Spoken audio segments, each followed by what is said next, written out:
All right, guys, this is Team Hard Life Captain Albert Substituce, and I'm here with Mr. Brad Bartleson. Brad Bartleson. I had Bartleson, but the first name went bad. We were just talking about that. I'm horrible with names. Even though I'm in communication with somebody, I've seen your face now. Like, I won't forget your face, but the name. Now, Bartleson, that's not a normal name either. Like Substituce. Like, people hear my name and they're like, I knew somebody like in high school or something. I can tell you haven't been up to Minnesota and Wisconsin. I've actually been to Michigan, and did I go to Wisconsin? No, I went to Michigan. A lot of our Norwegian Scandinavian names end with son, and where my family in 1400 had a farm on the Norway-Sweden boundary, it was called Bertels, and that's the origin of my name. Nice. I like to be able to hear human history, name history of how far back they can track it. I know I tracked ours in high school in 98. No, in 97. I was either a senior or junior. I was curious of my name because my alcoholic father used to say, "Oh, we got a famous name. We got this, that," and I used to think to myself, "Well, we got a famous name. Why are we living here in the dump?" That's kind of deal. We were like really poor. And so one year, I just, I'm going to go to the library and I'm going to research my name. So I found it, and it goes back like 400 years to where it came over and customs changed it from an A to an E at the end so they could track the name. And so I was like, okay, so it went back to the clan of people that had the bull running competitions through Spain, through the streets where they allow the bulls through there. Mm-hmm. They were the clan of people that actually started that. And it goes further back than that, but it goes to a foreign language, which is probably Spanish, Spaniard, or I guess it would just be Spanish at that time. And I couldn't read it all, so I stopped and I was like, that's good enough for me. It's not going to change my current, situation, anything by knowing anymore. But I don't know. I just thought it was pretty cool that he actually did say something truthful. It's fun to be able to figure that stuff out. It gives one a sense of identity, I think. Yes, I definitely agree on that. So we've given a little history of our names. Now, y'all know a lot of my history because y'all are on my YouTube channel. If you don't, there's about 5,000 videos before this that you can go through and kind of learn more about me. But I brought Brad on because through this whole Inner Harbor desal plant situation, there's been a lot of what's the correct word I'm looking for? Misinformation out there about permits, about the salinity, about everything that has to do with it. And I'll be honest, I'm not a scientist, I'm not a biologist, I'm a fisherman. And as a fisherman, throughout the years of fishing in the bay, growing up on the bay of Corpus Christi was my home. We're the X generation. Our parents kicked us out at 8 o'clock in the morning. Don't come back till the sun, the lights come on at night. If you were out, when they came on, you had a certain window. It was a real fine line. Hey, the street lights have been on. Where have you been, kind of deal. Well, we were out there fishing. We drive our bikes 15, 20 miles to get to the water and then catch our bait, start fishing, this, that, crabbing. So I've learned that bay like the back of my hand, all on the Corpus Christi side. We didn't take the Harbor Bridge because I honestly didn't know how to access it. And at that point I was like, why am I going to drive way over there? Because then I got to drive way all the way back on my bicycle. So I kind of already did the math before that, and I was like, nah, it's not worth my time. So through those decades of fishing, on my bike and through those areas, I learned about things about the bay from the older fishermen, and they could point out the areas and they describe everything. So I learned a lot firsthand. And the water circulation in there, the brown tides and red tides and stuff like that got me to really pay attention to what's going on. And then when they're saying, there's enough water circulation in there, I was like, no, that's a lie. Like, been proven for decades. And then they had that rule change. I believe it was in the early 80s or late 80s, where they had to, when there was a certain amount of water in like the Lake Corpus Christi or in the reservoirs, that they had to release it into the Nueces Bay system to the agreed upon order. Yes. And so when the Inner Harbor desal plant said, there's enough water, fresh water in the bays, I said, well, then why do they have this law decades prior to this saying they had to release water to offset the salinity. So it doesn't take a mathematician to sit there and just say, okay, something's not jiving there. Who is not telling the truth here? When you got a law that says you have to do this to help this, but these guys are telling me, hey, there's enough fresh water for us to do this. Like, no. So we got in contact with Brad, or Brad got in contact with us, and we started talking about the information that you know. And what I'd like to do is give you the floor to be able to tell your history and or your knowledge of where you came from to be able to put this together. And and there may be times that'll be, you know, at his level of knowledge, and I'm gonna ask him to dummy it down for me. I'm gonna be honest. You know, we've had conversations where I've had to go back and ask him, can you better explain this to me? And he does, which is a great deal, and this is a great opportunity for all of us to get more knowledge about what's going on, because right now those legal documents that they're putting up are like 200 pages long, 250 pages long, and it's that one sentence, that fine print that gets you. And these are one of the gentlemen that I'm in a big group of guys that have the ability to have the time to sit there and understand that reading, but also to understand the math and the logic of what is being told to us, and like, oh, wait a minute, let me check that. And I read a lot of stuff, and today another resident posted up and it had a word on there, and I was like, I don't understand that word, so I went and Googled it. You know what I mean? So that's what we do. That's what we do. Yes, that's the best thing to do, guys. So no matter what we tell you here, we encourage you to go and do some homework, to go check it out. You know, hey man, this is what I found out. And that's going to open a lot more doors for you and us, because then you're going to be able to say, hey man, these guys are on the level because they're bringing the knowledge that they have researched already. So now I know who to track with. And no, these guys have been lying to us. And this is the best way we do it. Bring the receipts. So, Brad, if you'll take over and give us a little history, I would love that. So. Sure. Well, we talked earlier about, we all know a lot about something. Yes. This isn't about superiority, but to share a little bit about myself so you know where I'm coming from. So I'm the kind of person that likes high challenge projects. I've worked on spook programs for the government, R&D, supercomputing. This was the Cray 2 supercomputer from the 80s. So I was involved in the design of this. And I love science. I love to learn new things. So I've been involved in supercomputing, semiconductors, energy and biosystems, an entrepreneur with 3 startups and 24 patents. I won't go through all of these, but 24 patents. Yeah, it's not that hard once you do it. I don't doubt it. I mean, it's like riding a bike. Once you learn to ride a bike, you're on it. But 24, that means that was 24 ideas that you implemented to improve something. Right. Yeah, so just keep that in mind. Keep that in mind. That's it. Yeah. This little picture you see on the right here, this is one of my most successful startups, Photon 8. And we created systems to grow algae, okay, and make it into fuel. And we're the only company in the planet that ever did that at cost levels that would rival fuel from fossil fuel, which actually fossil fuel comes from algae as well. It's misstated. I won't go into that in long detail, but why this is important, this was a saltwater alga. So what I learned through developing this, and we did genetic mutation to advance things, let's say here, and so I learned a lot about what's in salt water, and that helped me to do this type of work and understanding what's going on with the bays to some extent. And I also worked with Dr. Paul Zimba, who was the director of the Center for Coastal Studies here at the university. He was my cohort on the alga development side. And so we bring that to the table, and I'll share a few things. Paul told me when we were going to put our systems up at Ingleside and draw from the deep channel because it was cool down at the bottom of the channel. It was also hypersaline.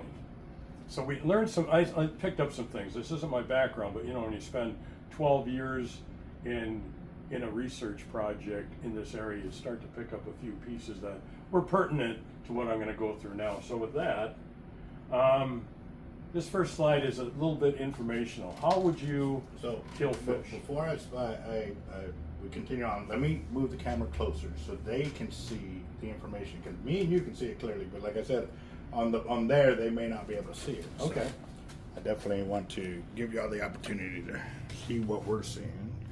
And I'm going to do...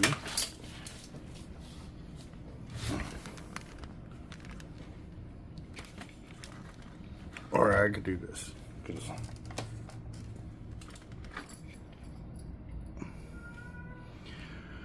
You know what? I'm going to have to come up because the glare from the lights. Perfect. Actually, do this. There you go.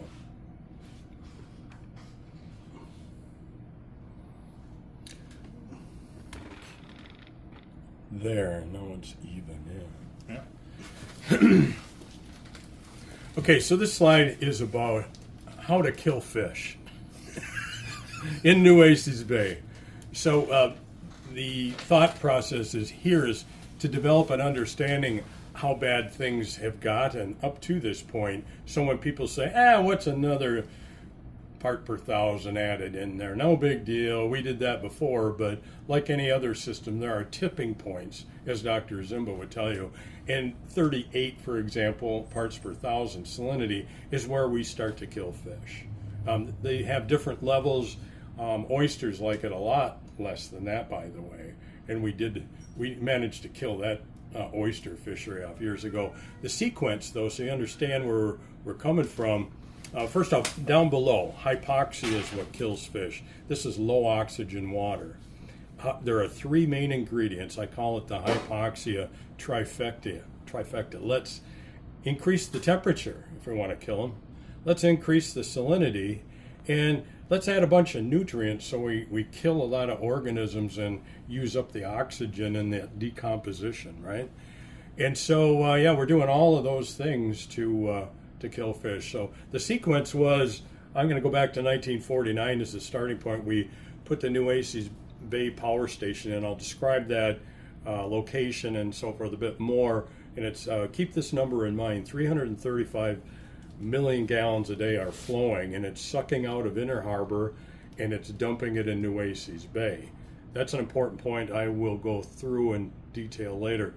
The second point we did is let's put some deep ship channels in. What does that do? It brings more saline, higher salinity water from the ocean closer to shore. A real important concept to get in place is that as we come closer to shore, where we have our estuaries bringing fresh water down, since infinitum, fish come in, they sense that lower salinity water next to shore, and they spawn and lay eggs. So the density of spawn and fish eggs is 4 orders of magnitude higher in our bays and estuaries than it is offshore. So that's an important point I'll get to later. But this is very important, right? So that it's not only are we killing live big fish, but on the front end of it, if we're killing the spawn and the eggs, we're going to have a lesser fishery to begin with. Yeah. Third point is, I understand from a conversation yesterday that we scraped up the oysters in Nueces Bay for road mix. Boy, that's really caring about things. 1982, this is a big point. Choke Canyon and the saltwater dam were added. We decreased the freshwater inflows. Again, this is important to the spawning and fish coming in. We decreased those freshwater inflows by 99% with that system. And you spoke, actually item 6 here is agreed upon order. There was ample information brought forward at this time and concern from people involved with the fisheries to say, hey, this is going to be a really bad thing. So this information goes back a long time ago. The agreed upon order said, well, you better do some releasing so that we don't kill this fishery. The unfortunate part of that agreed upon order was that, when the levels are low in the reservoir, then you don't have to. Well, think about it. it's when those reservoir levels are low that we're in drought and our bays are in greatest stress. And so when you need the freshwater inflows to the bay the most, you're not going to do it. So it's a frustrating point. So the other thing we'll look at later was they diverted the river channel from its original, the saltwater marsh delta on, I'll call it the west end. They carved a new channel in that avoided the saltwater marsh, and that goes directly into Nueces Bay. So that was a big change of how the system used to work. And so when they did that, they were kind of recognizing, and I'll describe that kind of unique structure that would result in high salinity spikes. Mm-hmm. And so there's some bad parts to that, though. The item 7 here is the question, after we've beaten this thing up 6 different ways, how can we do it some more? Well, let's suck in seawater and discharge hypersaline water into Nueces Bay. So that's, I started out this, by the way, just intrigued with this water situation. I didn't come into this with any preconditions about hating Inner Harbor, but I'll be honest with you, as an engineer, scientist, I started looking at this thing, and then I look at the financials. It's like every way that you could examine this situation was bad, and that's my position at this point. So it should have been a prove it to me that it won't damage instead of assuming that it won't, and we have to come along and show you that it will. Mm-hmm. And I'll talk about the far field modeling team, which I was a part of, and the fiascos and things we ran into there. But that is a prelude to a little bit of history here. Coming into the water situation. Give me. I'm thinking of questions, and you're putting out a lot of info. Let me get a pen and paper because I want to write them down so that way we can come back and hit on those items, because it's a lot of great info, and I don't want to stop you. Sure. I'm like, I need to keep track. And keep in mind, I'll leave you a copy of this too. Roger that. That'll be awesome too, because then I could share it with the channel as well. All right. Sorry about that. But can you go to that one screen back real quick, because it was.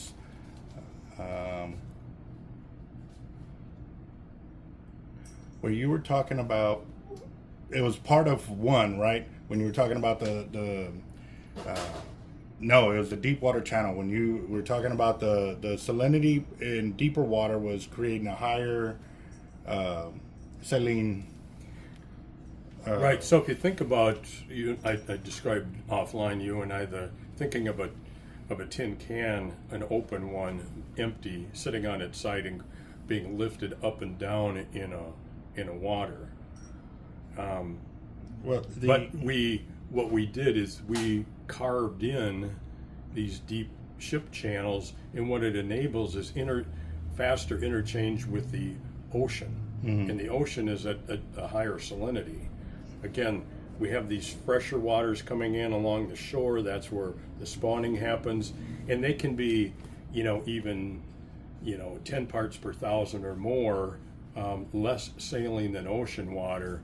And so when we carved those ship channels in, we created a highway for fish, mm-hmm. but we also created a highway for higher salinity transfer coming in. So. Okay. Not all, any one of these can be rationalized and say,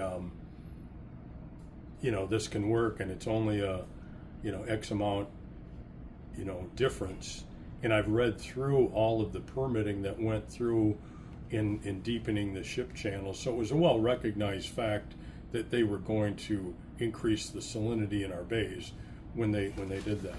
Okay. Awesome. All right. Yeah. I'm jotting down these questions. We'll go through it, and then we can go back and touch on these items. That way it gives everybody an idea from A to B how it's all working together. I don't want to keep stopping the whole day, and then we'll go back and cover it all. There's a lot here. Yeah. So what led up to us deciding on this path of Inner Harbor? I think it's an important point. what you see here are the Choke Canyon reservoir levels, and then the Lake Corpus Christi one down below. And you can see here, as we were approaching, 2015 on both of them, we were running. There was a big change, and it was the alarm condition for us to take action, and people were aware of this, but how we responded to that is rather disappointing. And without going into long detail on it, we seem to have gotten what I call, we went all Hollywood. Went out to Carlsbad, California, the city leaders did, let's do seawater RO as well, just like they're doing out in Hollywood. And got all excited about it because it's drought proof. But, we didn't do some things that we could have done real smart and for a lot lesser cost. I've put 6 of those concepts together, and what I continually found that even though they were much lower cost, they would deliver water much sooner, be better for the environment. There isn't too much interest as I started delivering these presentations. Just briefly, they were, hey, let's use our stormwater. We're already collecting it. The other one was there's more rivers that we could capture that are running right underneath the Mary Roads pipeline. There's reservoirs along the way we could probably utilize, delivering, in one case, 60-some MGD right there. And these things would deliver a much better cost-benefit ratio. But I have found that our particular city manager, leader, and CCW itself isn't interested in these things too well. Another big one I'll show in a moment was let's stop losing 51 million gallons a day off of Lake Corpus Christi by putting in some floating islands that have solar on them. And that would be done for free. And everybody wins. Why wouldn't you do that? And all I come to is that they really focused on this path at 2020, and why they wouldn't want to move on it after that is some things that we've talked about, investigatory things. But today I want to do primarily a physics looking at things and looking at the TCEQ permit. Okay? Yes. So we should have done something in 2015. We got on this path, decided that we should do this. And this slide that I'm showing here is something I've asked for too. Good leadership develops a strategy, a strategic plan. What I continued to see from our city is they kept giving a reaction plan of saying this dashboard that they show is really what's happening now. Well, how much water do we need in the future, and how are we going to get there? Where should those come from? And my background says that you do cost-benefit analysis of options, and then the public can see pretty plainly, instead of adjectives, this is good, this is bad, I like that. I don't care. I tell people I don't care rats anymore about the opinions. I want numbers. I want cost-benefit. I want good analysis done, and then everybody can say, oh, I can see why this is the best way to go. There's a reluctance to doing that. There's a reluctance from them to even forward project. What you see here is my own effort at doing that and saying, let's have a capacity plan going out to, this one does 2035, and we need about, by my calculations, a total of 187 million gallons a day. And what I would do with that is say, let's not sell up beyond 85% of that. So we'd always have some margin. So we got into trouble because we said we sold water we didn't have in 2018 really to give, and then we put all the blame on the drought, and people got to quit watering their lawns, and nobody stood up and said, I probably shouldn't have sold that water, and we probably should have got the Mary Roads pipeline up to capacity instead of draining the lakes. And I'll show you what those impacts are in a bit. But this is the kind of work I would expect and we're not seeing. This slide gives you a sense of the impact here. What this shows, this graph from 2012 to 2026, would be what our reservoir levels would be if we had done two things. If we got the Mary Roads pipeline maximized instead of not utilizing, I even heard that they just didn't want to turn the pumps on and spend the electricity from a former council member. And that's responsible for the draining of the lakes. The other one was the evaporation control I mentioned before that we could get for free, and we would save 29 million gallons a day, which is roughly what you would spend doing or get from Inner Harbor. So why wouldn't you do this thing where you don't spend any money and it's water that we have right now? And one council member asked Peter Zanoni to look at this, and he came back to me a week later and said, geez, I don't know if we own the bottom of the lake. And I said, you don't need to. We will use weights to tether the floating solar units down, and that heard nothing more on. But if you look at this chart, where would we be at? When I did this chart a couple weeks ago, we were at combined capacity at about 7%. Today we're at 15 with the recent rains that we got. But we would have been, if we had that evaporation control, and if we had maximized the MRP, we would be 74% full. We never would have gone into water restrictions if we'd have done those two things. And frankly, those things didn't cost us hardly anything. And this is my showing what we could do, what we should have done first. Do the easy things first. Mm-hmm. And but somehow we got all Hollywood. Yeah. I was actually there at that city council meeting when you brought that up.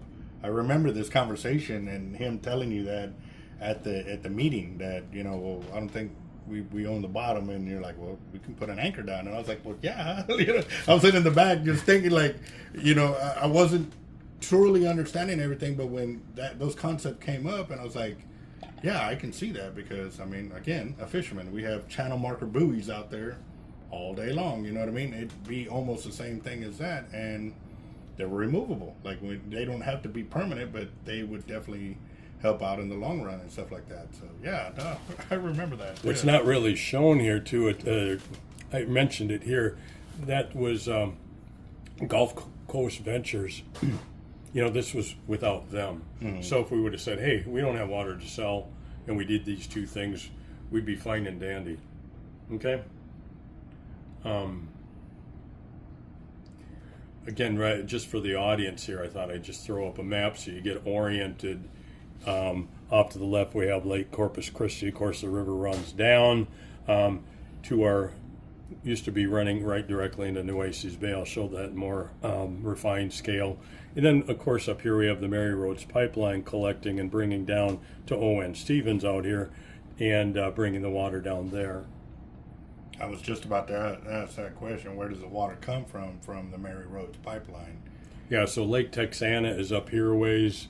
Up beyond that is phase 2 that went to Colorado River. Okay, that goes a long ways down here. But there's a lot of streams along here that are untapped. And if you look at towards the big fear factor that's always introduced, we need drought free. Well, I've shown this multiple times to council. There's no droughts that happen along the coast going up to Houston. Never. 40-year maps. And so we could have flexibility. Yeah, there might be a time when one watershed is a little low or something, but we already have the advantage of that pipeline running overhead. It seems just straight obvious to me why we wouldn't capture fresh water first. In fact, if you talk to people in the Middle East that do a lot of seawater RO, they would tell you the sequence is that if we had them, we would take surface water first. Second, we would do groundwater. And when we don't have that, then we go to the expensive seawater RO. That's the sequence of people that are doing seawater RO. They are envious of what we have. And somehow we're flipped around on this thing, thinking that seawater RO is the greatest thing.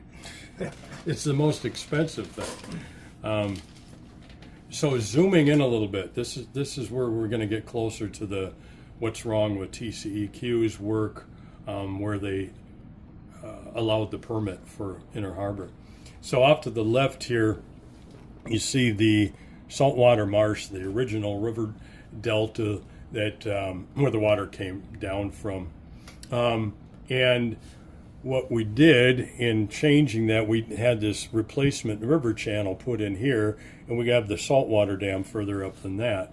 So we changed the water from coming through its original ancient river delta and replaced it with this channel here, which again, a lot less flow because we have the reservoirs upstream of it. So 99% less flow. We do get area water coming in here, obviously a lot lesser without the main river, but it sheds from the local area into here. I'll go through why that's important in a moment, but just orienting everybody, then here is Inner Harbor, and these arrows indicate what's happening in this area where we would put the desal plant. These two little arrows represent the intake and effluent out, and then this large arrow is where the Nueces Bay Power Station, NBPS, sucks water out of Inner Harbor and dumps it into Nueces Bay right here. When we look at things from an engineering perspective, we look at putting a boundary around a system. That's our system boundary, and we have to satisfy conditions on what's coming in and going out. We call that mass balance. And so if we look at this area here, I'll get into further detail, but so you have perspective, we've got interchange possible here right at the mouth with the bay. And there's nothing going on the rest of this channel, by the way, really. I was just about to make a comment on that, but go ahead and finish it. So this is like a dead leg. The analogy I gave you before was that of, think of a tin can. You know, it's got a bottom, but we cut the top out, and we're getting water in and out with that horizontal held tin can. It's a dead end. Think of it as a very long tin can, but really what's happening to a large extent in this exchange area that's of concern, it's really the Nueces Bay Power Station. That's that 335 MGD number I brought up. The difference in these two flows here from a would-be Inner Harbor plant is about 30, just for you understand the magnitude of difference. And this number out here interchanged with the bay, I'll go through the calculations there, but I see that number more like 46. But I've seen numbers talked about from in the TCQ information of 2 orders of magnitude higher expectation. I don't think that's possible. I'll go through that in a moment.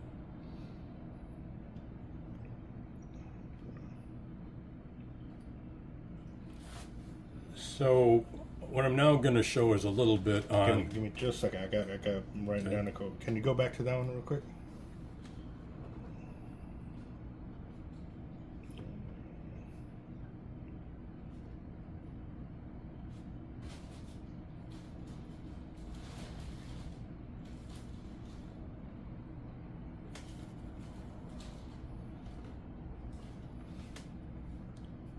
All right.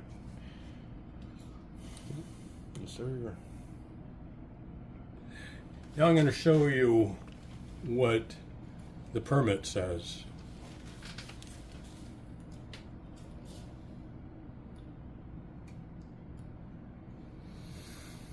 Okay, so this is the actual permit. This is what it was approved, and there's a few extracts here.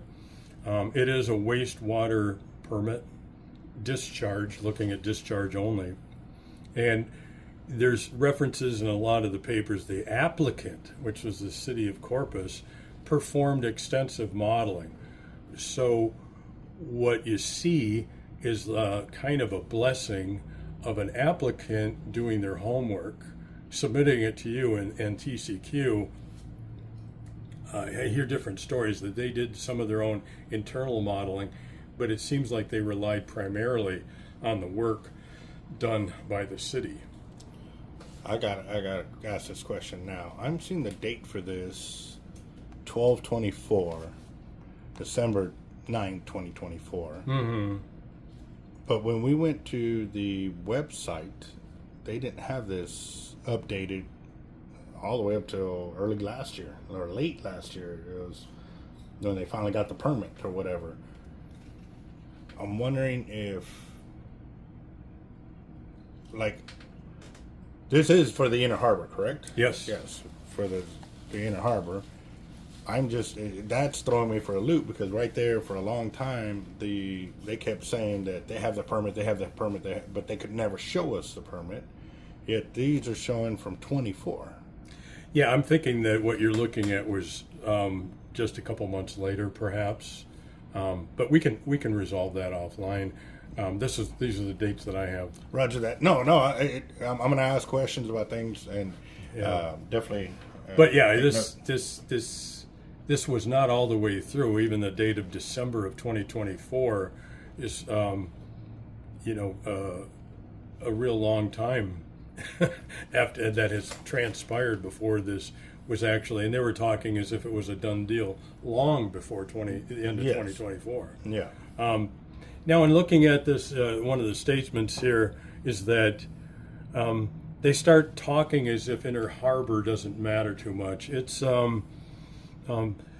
any sensitive species that result in this, including red drum, are expected to be in very low abundance. No, this is as I described earlier, an area of lower salinity where fish come in to lay their eggs, spawn their larvae, and it's a very precious part.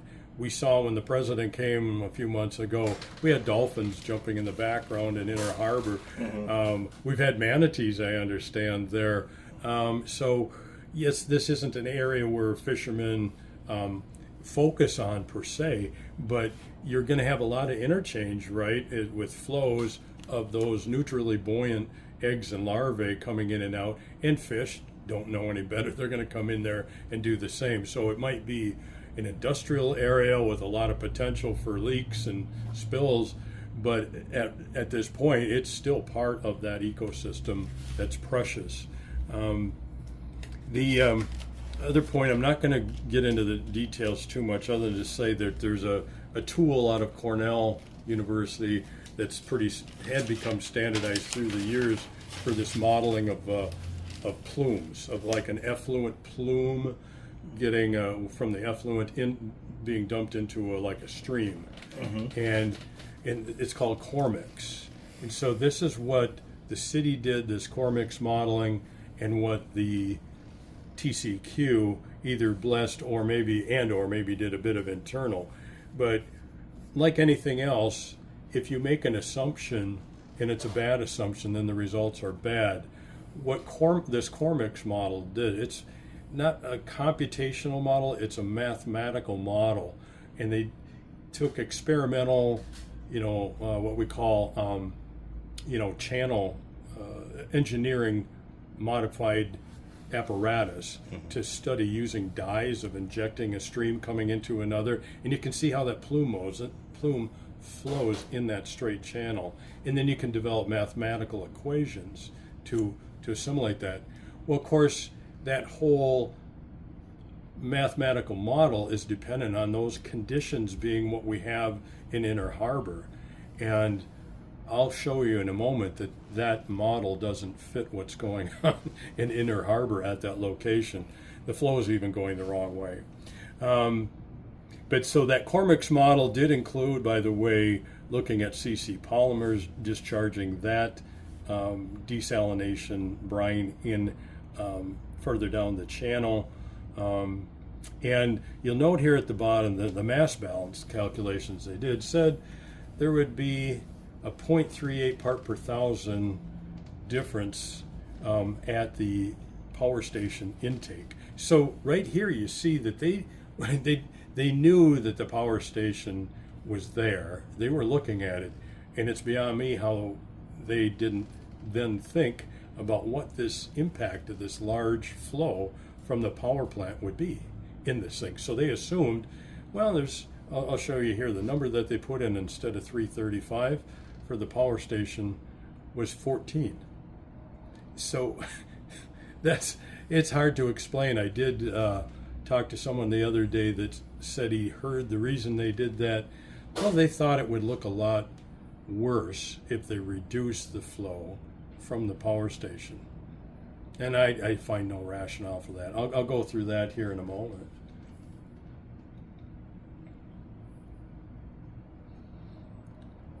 So I guess that one got eliminated. The tidal exchange. Now this is the tin can thing I was speaking of. Imagine this is our straight channel. This is Inner Harbor.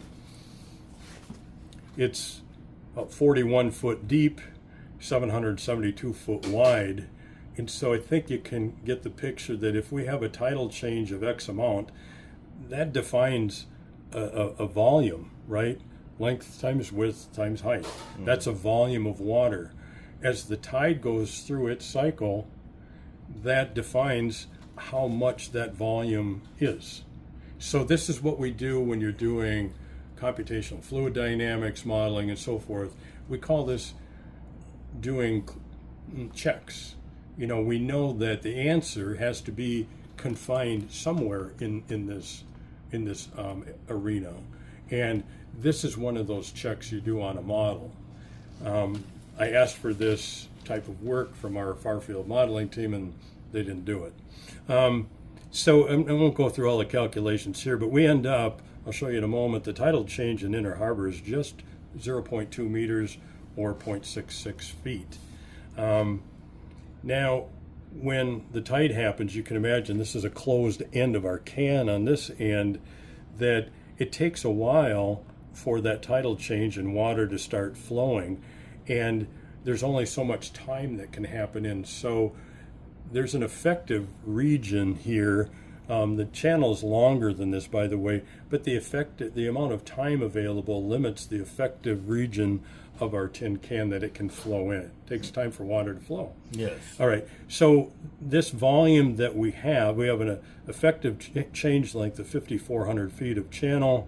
So the total amount of water that's going to flow in and out is confined to this figure, 2.7 million cubic feet. If we divide that by the tidal change time of what amounts to 43,000 seconds, we get cubic feet per second, which is 63. In MGD, that's about 41. If we go by some of the other numbers in the Inner Harbor calculations, they say that number is 1573. So there's a big disparity. I wanted to discuss this with them, find out how they were arriving at that, because you can't get away from these basic physics. Mm-hmm. And I was able to contact them 2 weeks ago, talk to somebody that was interested in sitting down and having this discussion, and then the discussion got cut off. And basically a supervisor said, yeah, we won't entertain comments or discussions till 5 years from now, because the permit, once it's released, we don't do that. My problem with that is, if you knew something was terribly wrong and you're the protector of the environment, you'd be interested in looking immediately. That should be an immediate response. Yeah. So my response to them, I haven't actually given it yet. Wanted to give them ample time before I went public with this. I said that I will be saying to them the same thing, that I wasn't asking for a public comment. I was giving you the opportunity to set things right. Yeah. You know, and if I'm wrong, show me I'm wrong.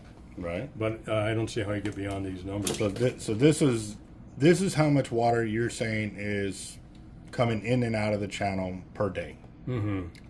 Per tide change. Per tide change, yes. And they're trying to say it's 1573 or more.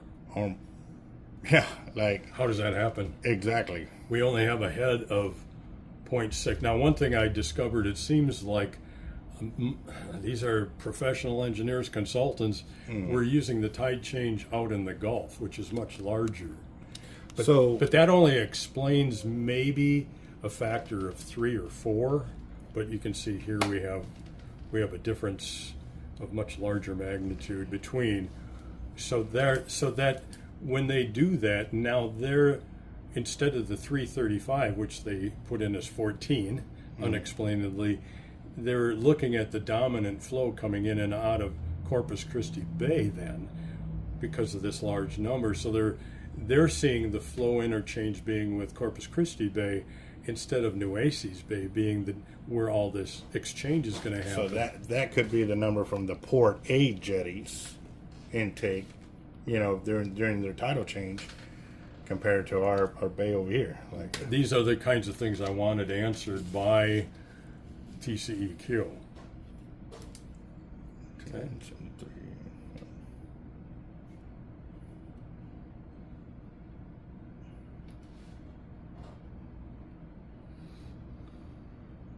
Right on. This is just another picture. Now, one thing they did do was acoustic Doppler current profiler ADCP measurements. So it's just getting the velocity in the channel.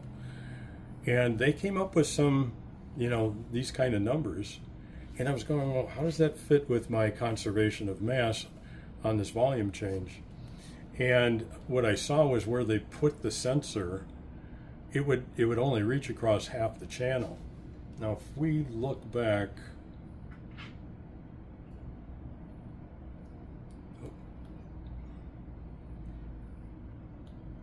I think, I'll come to it. Let me check here. I guess that picture doesn't want to come up. Now this is kind of looking at our tin can again, our inner harbor dead leg. Now, if the channel is 770 feet wide, but the velocity sensor can only give us results out to half of the channel, this would explain why we might be seeing that inside this channel, the other half of it is going the other way. So if my number around 40 MGD is right, and this big number from the power plant is actually drawing this, the flow this way, even when the flow is going in and out, this is a much bigger number than this, right? Yeah. And the difference here of intake and discharge from our proposed desal plant is only 30.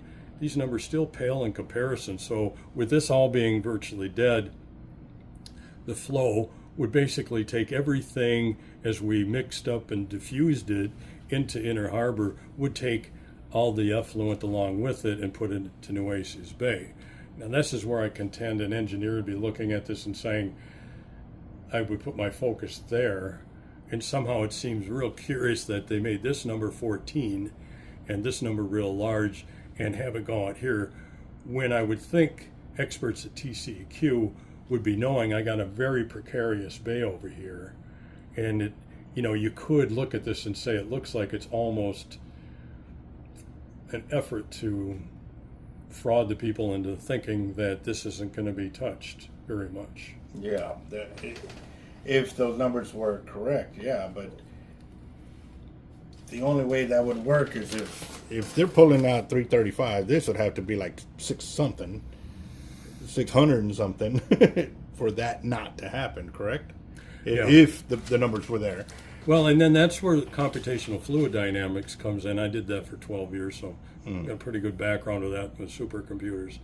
And so the issue is we start to look in here. This was a great opportunity, actually, with the fluid dynamics modeling to tell us how these currents are actually flowing. And there is actually evidence, I'll show you some evidence, that we do have this kind of duality of flow going both ways inside this mouth opening of the Inner Harbor. So unfortunately, if they could have read across to the other side of the channel, we could resolve that. If we would have been able to look inside the recent CFD models, we would have answered this question as well. And I think it's an obvious question to have looked at, and I think there's at least what I wanted to get from TCEQ is, why did you change that number from 335 to 14? These are points that we can all become united around when that understanding is there. But it looks like when we don't want to answer those questions and look at it, that raises questions. It questions integrity. It questions motivation. Yeah. And I'm sorry, but for some reason this some of these graphics aren't coming up. If you want to stop for a second, I'll go back to another resource that I have. Oh yeah, there we go. So, ready to go? Yes, sir. All right. So this kind of expresses that whole situation. What you see here from left to right is the distance along the channel. This is Corpus Christi Bay out here. This is Viola Lake, the turning basin. Okay, and this is the TCEQ modeling the Inner Harbor. Okay, So what you see here is the channel flow in cubic feet per second. They're showing up here, and you know, again, when you're doing a modeling effort, whether it's mathematical or computational, what you put in and your assumptions are very important to getting correct results. So here you saw the Corpus Christi polymers outfall and intake. You know, that's a difference about 8. So you get this concept. So you're putting in and you're taking out in relatively a close location. So when we're looking at what's determining the flow in the big channel, this is a difference. So it's a net difference of about 8 mgd. Again, that pales in comparison to our 335, right? Mm-hmm. So if we thought of a big soup bowl that everybody's sharing, you look at who's got the biggest straw. The biggest suction is going to determine where the flow is going to go. So that's about 10. If we look at our proposed desal plant out here close to Corpus Christi Bay, we got 81 in and we got 51 going out. That's 30. So we got an 8, we got a 30, and then what should have been 335, they put in this number 14.5. And so of course when you do this and then you have the tidal change of being a big number, it looks like this isn't much of an effect. So you say, well, I don't really have to look at Nueces Bay, that precarious bay that's shallow, has salinity problems. You just out of sight, out of mind. So the reason I focused on this number is saying, well, it looks a lot different if this number is 335. And then when we start looking at the tidal exchange, then it looks like the flow's the opposite direction, and the magnitude of who's getting what looks quite different. And as I said, I was open to having dialogue with them why they did that. I traced it all the way back, though, to the city's modeling effort that you had professional engineers sign off on the work. City paid for it. They made this, that's where this assumption started out, and then TCEQ blessed it. So it's an assumption. It wasn't proven. I don't know where they would come up with that number 14.5. As best, Jason Hale, I want to credit, he's been studying this for a long time. Mm-hmm. John Weber came to the same question years ago and challenged him with it, and we still don't get an answer of where that came from. But it first shows up with the Cormix modeling that the city had paid for. Okay, hold on real quick. I'm going to zoom in on that because that is a huge difference. Like that, that's... So these two things change the picture entirely. Now I've got another diagram that I think that I found recently in a study by Ward that renders some rationale to what I'm saying. Mm-hmm. So this is just the Cormix model that they use. Here's what they modeled the channel as a depth of 41 feet, 72 foot wide. I use those numbers in my tin can conservation of mass model as well. Mm-hmm. You know, some of the other points here you see, it's kind of odd to me, Thomas Starr, who I talked with, the professional engineer from TCEQ who signed off on that, you know, I would have expected him to give me an engineer's answer to why they didn't look at what would be going on in Nueces Bay. And I expressed these points, and his answer to me several months ago is, well, just go study the city council meetings. I thought, that's not an engineer's answer to my question. So I was kind of perplexed. The recent discussion I had with them, you know, they sounded perceptive, the person I was talking to at first, and then came down the directive from above that we're not going to talk with you now until 5 years from now. So again, I think they should be concerned if there was an error in the work. They should be concerned because they're here to protect our environment. And they've had this brought up before. This is a close-up just to give you, another view in your mind. Here's where we suck water in from the power station. It goes out here through pipe and is distributed into Nueces Bay.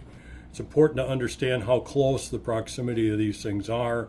This is the first mile of the inner harbor. And then right near that is our intake and discharge for the proposed desal plant. And you can see that with these things located so close, and with this sucking this way, a Cormix model that assumes this is a nice steady channel flow with the plume per those mathematical models, if you don't consider this very much as something, it would have to be completely removed. Yeah. And there would have to be an incoming. Well, there's nothing here because to follow the Cormix, it's a one-way channel. Well, not a come in, come out, come in, come out. So there would have to be some kind of current or water source coming from this way, going this way for that Cormix model to work, for them to, when they discharge, that it's going to go out the bay. Right now, we don't have that. So I'm just breaking down real quick from my understanding, so that way you can correct me if I'm wrong. But if there's only 14 here and there's 335 here, it's going to be sucking in completely through there and dumping out into the back of the bay over here.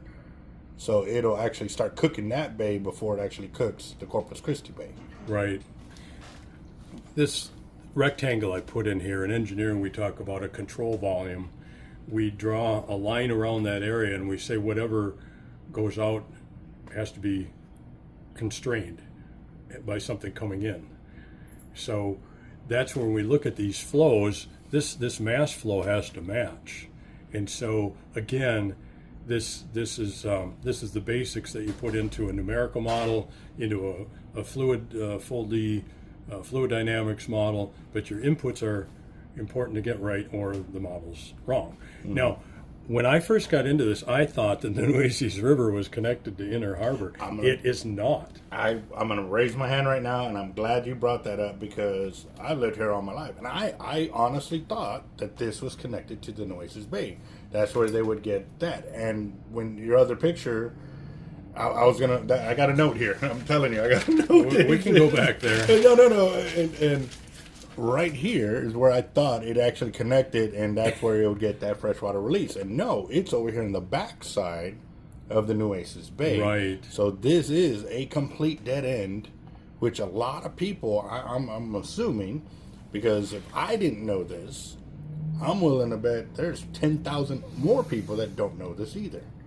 Well, and the other part about this, once I bought into this, and it was months till one of the people on my team, Water for Life, made me aware. It's dead and there's no connection down there. I went, oh my gosh, wait a minute, this thing can't be flowing out this way. This is a dead leg. It's just sitting stagnant, and these are the only flows happening. Yeah, there's some drainage from here, from the plants and so, but that's not big time. Yeah. So this is what's driving the flow pattern, and I'll show you in a moment how that is what I've been saying is validated by later work. Oh my gosh, this is a lot worse than what we think we knew. By the way, when I got this is the tides, a chart for Inner Harbor. You can find this on Windfinder, but they used a bunch of data and information. Obviously, you're going to have a dampening effect of the tide when you're going up a long, narrow channel, a confined body that's a dead leg. But this is the basis I used to calculate that volume change that we saw. So yeah, this is a lot happening in a little area. You can imagine the plume doesn't have a nice straight flow down the channel to get out. It's being sucked back and around, and the driving suction out is the power plant. Now here's something I came across that, dang, this really shows. Yeah, this is some work by a researcher, Ward, and this shows exactly what I was getting at. The lighter colors are areas of higher flow, and the arrows show where it's going. So you can see here, this is the Nueces Bay, this is Corpus Christi Bay. This point here is the power plant outfall into Nueces Bay, and you can see this is a driving force, in the flow there. This is a shallow bay, by the way. The volume isn't that great compared even to Corpus Christi Bay. So you can see how this is pushing out here. We basically have a dead leg back here because we've cut that off a lot. especially when it's been dry for a while. Where's the flow going to go? Well, it's going to interchange. It comes around here, and oh my goodness, now we can start seeing, well, we got high flows right here. Well, why is that? Well, we're sucking back. We're going to be sucking the same crap we're putting out there, so soon there won't be any. Now, granted, when we're going to be pulling in, because, the effluent difference with the input from Inner Harbor proposed plant is about 30 mgd, and I'm drawing 335. We're going to be mixing this water coming in from around here. So there is dilution happening. And then we put it out here. But the other side of that conservation of mass, because of the way these are all in close concert in a closed channel, you can imagine that we're basically going to suck all of that effluent as it dilutes, but all of that massive salt goes out into here.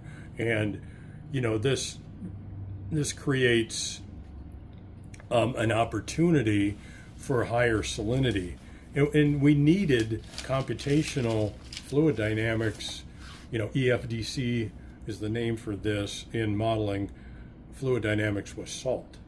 Okay, so we got a chemistry and fluid dynamics model put together, and this has been well established. But this is something we could have very well resolved with the recent modeling effort we did, but we really didn't get the chance to have them answer questions and give us velocity plots as I've asked for. So before you change it, I'm gonna hit something real quick. And so this is the Nueces River freshwater inflow, correct? The top line right here? Mm-hmm. Yeah. Okay. So we got a little bit of water coming in, but only if we're not in drought conditions, correct? Right. Okay. So once that stops, because we're in drought conditions and we're doing this number here, eventually we didn't have, I'd like to know how long we didn't have that freshwater inflow or into that Nueces Bay. Oh, it's been several years. Okay, so that's my point right here. Shallower water cooks off faster. That's the temperature effect, yes. So it loses a lot more fresh water in this area, and then you're going to be dumping that much more brine into it, which is going to make it cook faster, which means this area will die first, and then once it can't, obviously it can't take anymore. It'll hit a salinity level that won't mix anymore. It's kind of like pressurizing a tire. Eventually it levels off at whatever pressure you're getting at, and then it has to go somewhere. Well, it'll have a blowout. If there's not the availability in the water to hold that much salt, it will precipitate out.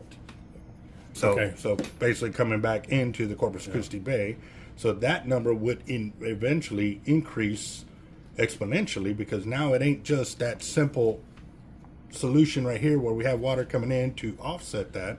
It would now become exponentially more salinity coming out, right?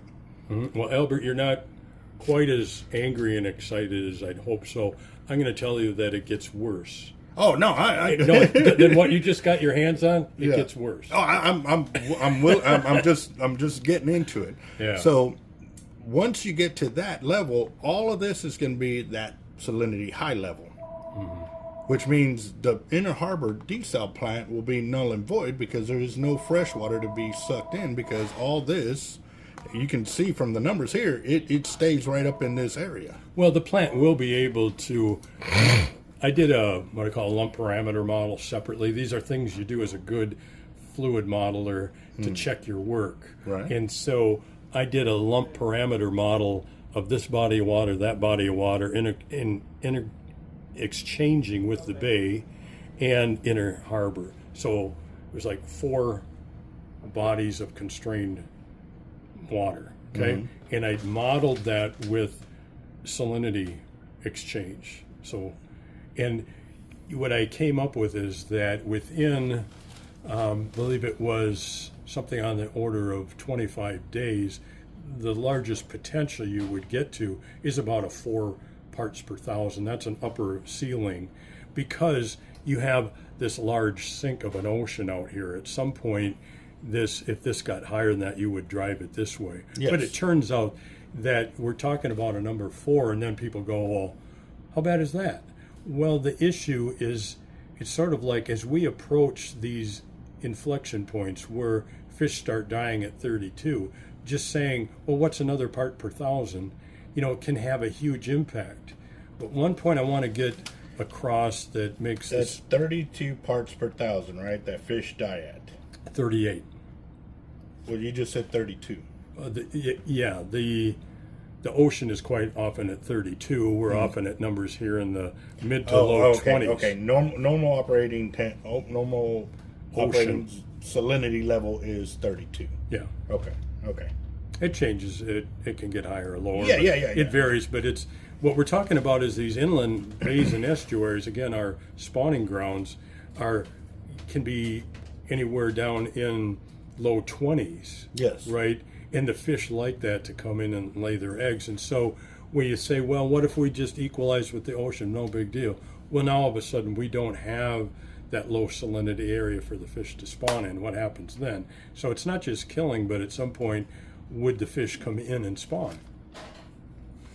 So I want to get into another area that's kind of deep, but roll with me and stop me if it gets complicated. When we looked at some data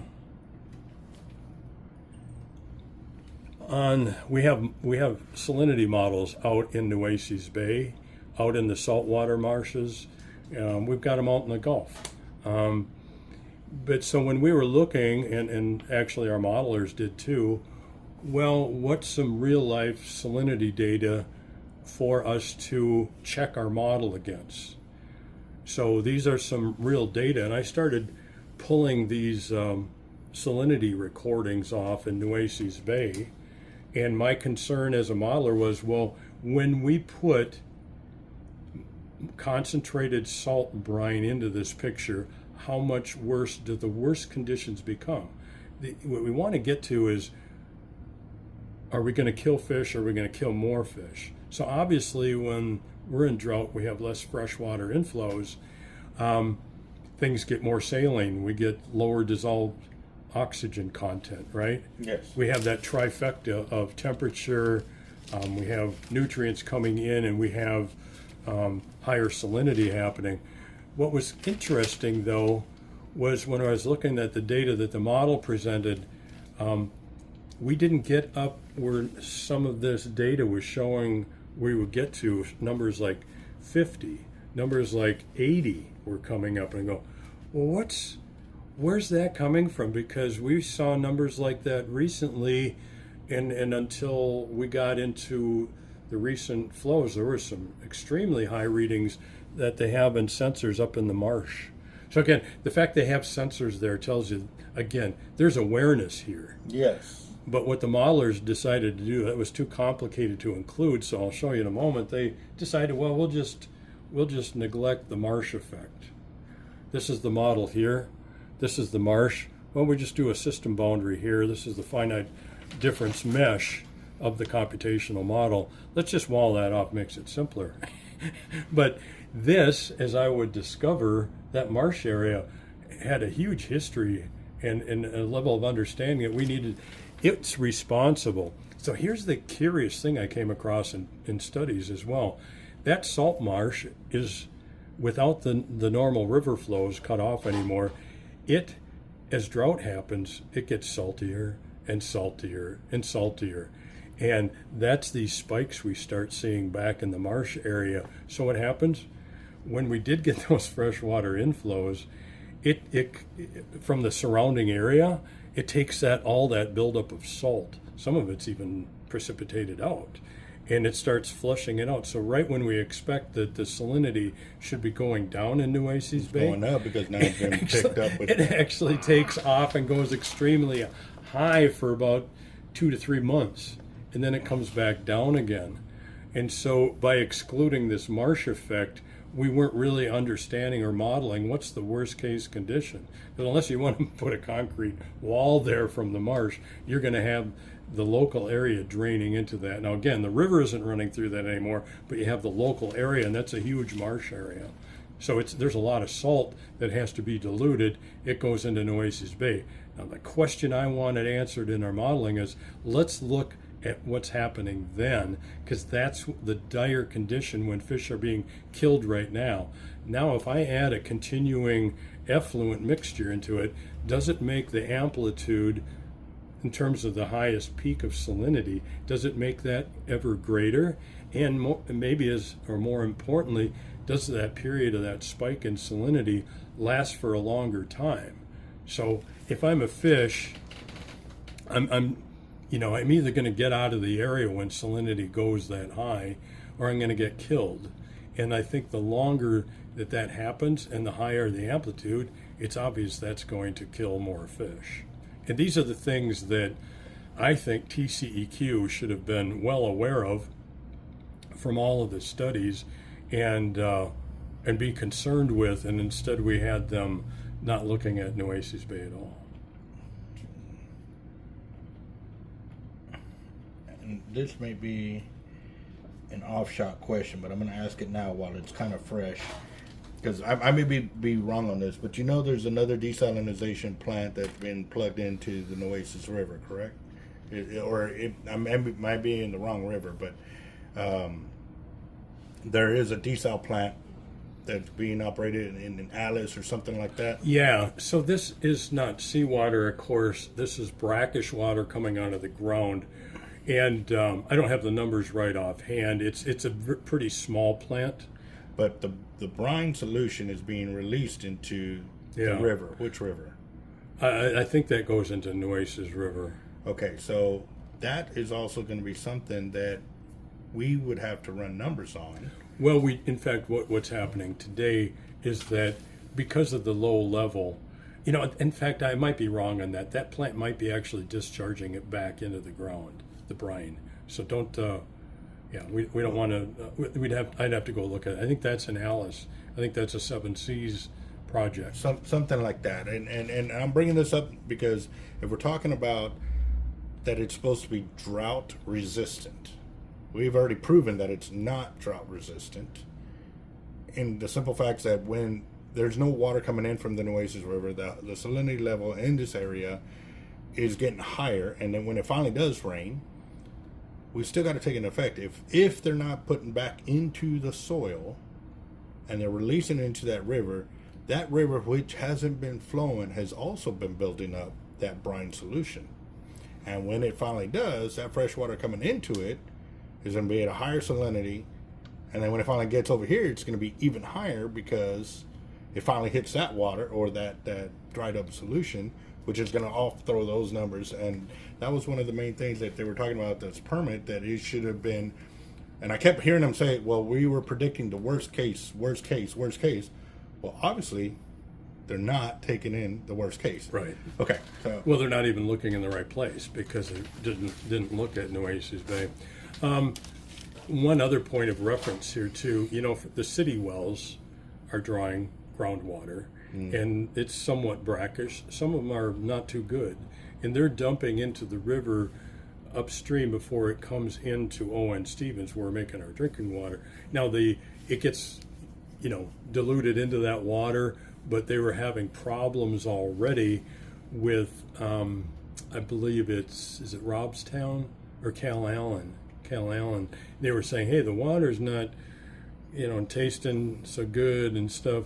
And so what they started playing, I think there's 28 wells in there, and well, we're going to not draw from that one anymore. It's a little too salty, and we'll draw from this one. So if that plant in Alice was actually affecting that, we would have been seeing it recently. The answer is, well, we've been seeing from some of these wells themselves, which are not being RO'd. And I actually warned CCW about this in a meeting. I said, if I was you, I'd get some skid mounted RO units out there, because if this is what we're all counting on, and we got the reservoirs depleted, you're counting on this water, and if it's too salty, that's big trouble. They did appropriate $48 million to bring in portable RO units there, and so that's going to address that situation. And I could be wrong on this, so don't quote me, but they were also saying that they were finding out that there's cancerous. Was it arsenic? Arsenic, yes. that is also coming up from those wells, because they're starting to test that, I believe it was Robstown water, and they're saying that they've never had arsenic in their water, and then all of a sudden that these wells started pumping in and mixing in, now they've got arsenic in their water systems now. And there's also that other one that that movie was made famous with Aaron Bronovich or whatever. Brockovich, yeah. Brockovich. That same cancerous product is being pumped out from those wells, because there's so much. The regular wells that are out there that are man-made by the guys that live out there in that area, they don't pull enough out to disturb that cancer material. So they don't have no issues. But once they started pulling out these bigger wells that Corpus Christi made, that they're actually disturbing that water, and it's making it do that, and making that cancerous product come up with it. And now they're trying to backtrack. Zanoni, and this was on the news too, like he was proud of how many wells they got up and running, and then when they started testing the water and find out that cancerous materials was in there, well, no, the numbers were no, and like he's backtracking, and now you can go to try to find those videos and you can't find them anymore. Well, the recent story, and I can go a lot into the Evangeline and this work, but let me coalesce that to the recent finding is that as we drew Choke Canyon down, which was formerly a mining pit, and Lake Corpus Christi, as we drew those waters down, we're now drawing higher arsenic out of those. And that was the source of higher arsenic readings recently. And they've been maintaining that the wells are not the cause of that. But nonetheless, we have a problem. We have had issues there. Now they're saying, well, they're at levels that aren't to a concern. And then when we mix them with the wells, now the level goes down to acceptable arsenic levels. But yeah, there's been multiple stories out there. Okay. Well, I don't want to get sidetracked. That's another 2 hours. That's a fun one too. Wow, this when I saw this picture, I went, wow. Real quick before you change it. Yeah. So I had a discussion with one of the guys that was talking about, well, no, the Port Aransas, and it's so far away, you still don't even have the access to the Port Aransas jetties. But actually, on one of those down there, can you grab me one of those maps? I got one that has the Corpus Christi Bay. No, this is Galveston. Yeah, it's Galveston. There it is. Okay. So, what he's showing you on the computer right here is this area up in here. Right. Now, and then it goes off this way. Right. He's got the 3 islands right there. So, still, we have to go travel all the way to get to here before that effluent is supposedly. They're saying that the Port Aransas jetties is enough water inflow and outflow from this whole area to offset the inner harbor, which is way over here, which we're showing you how it's not going to follow that track. And that was one of the things. They're like, well, the water from the Port A jetties is going to offset it and make it mix and dilute the way it's supposed to. So I asked him, I was like, well, I've seen water mains bust, and when they bust, it's dirty, then it gets nice and clear, and then you see all the dirtiness start to part out this way. Yeah. That's part of that flow deal, that the plume. The plume, okay. So am I correct to say that even though it's way over here, it will never reach over there?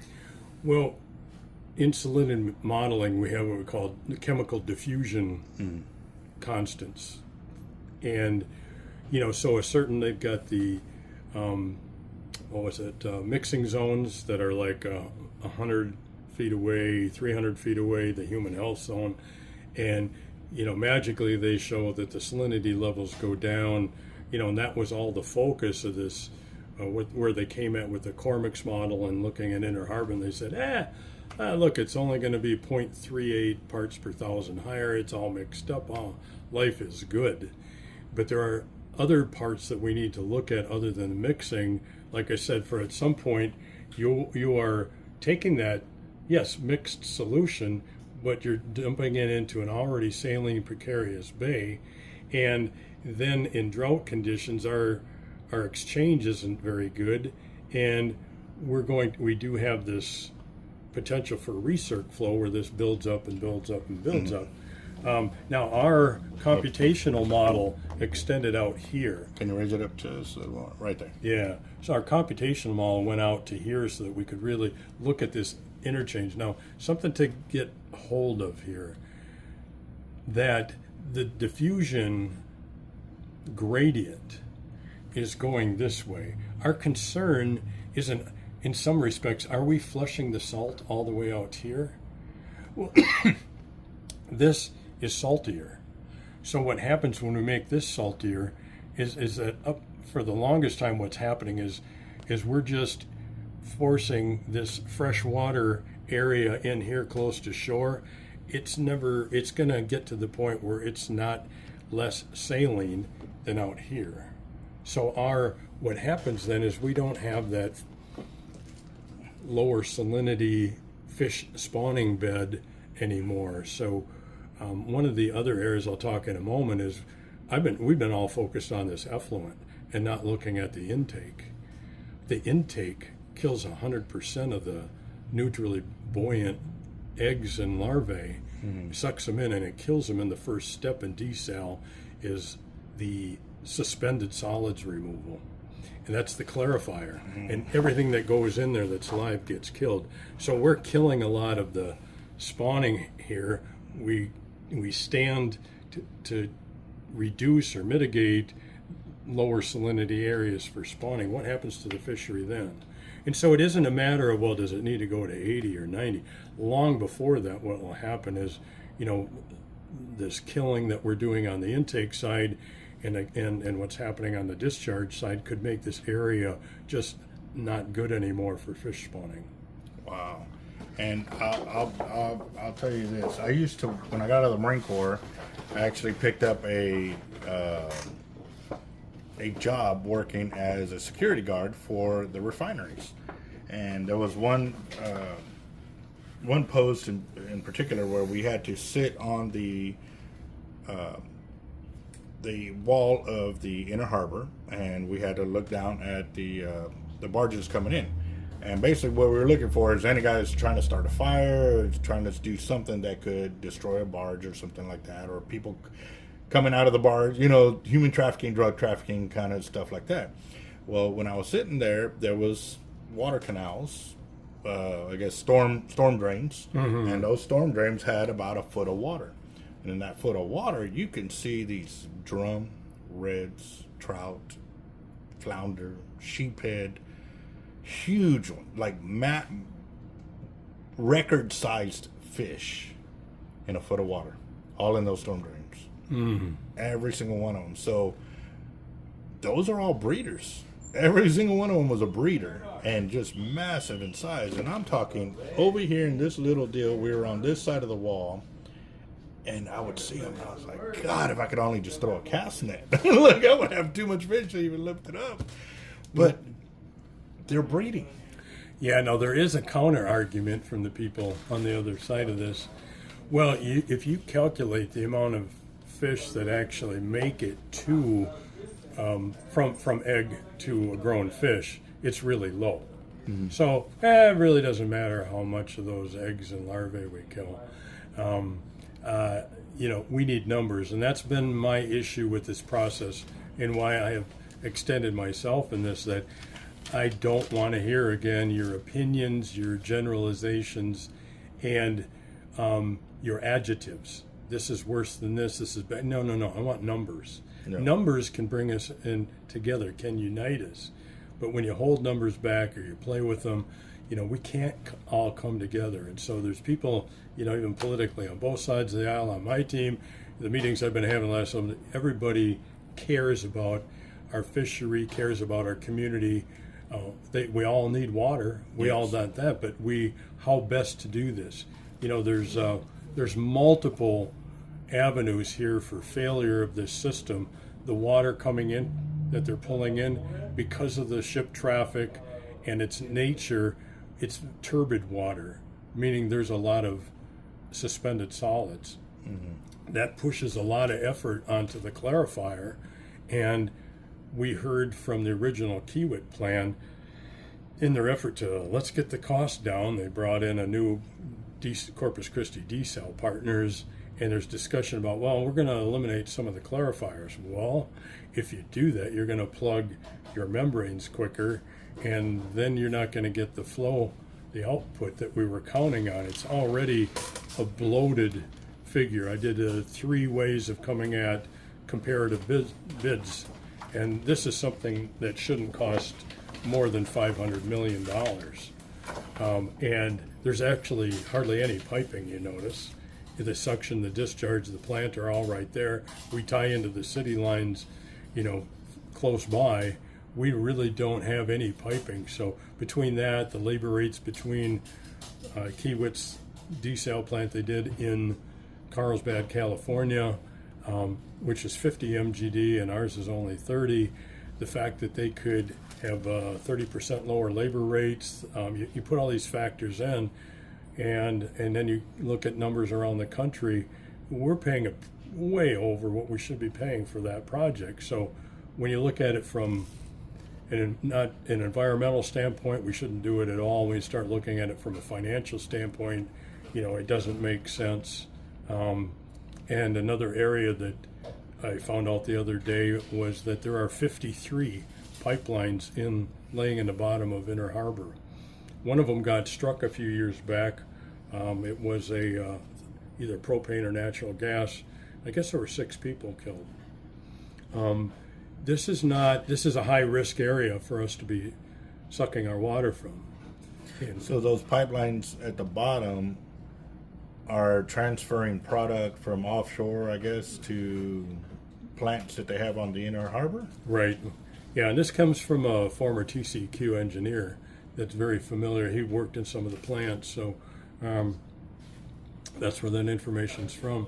So it's just your first blush look at these things. You go, and one thing I want to point, I'm going to say this, is that this was a really bad selection that you had said, you're really going to have to convince me that this is okay. Instead, it's been looked at the other way.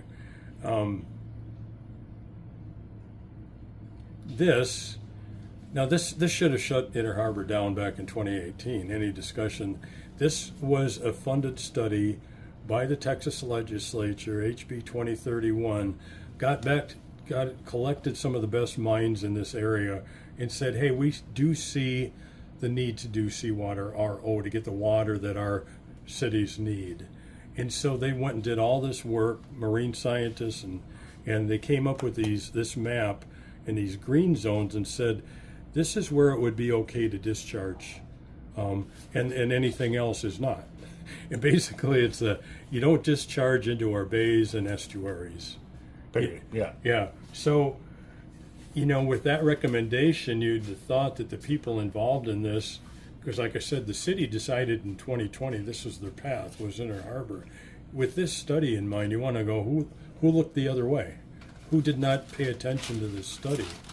Wow, this is new.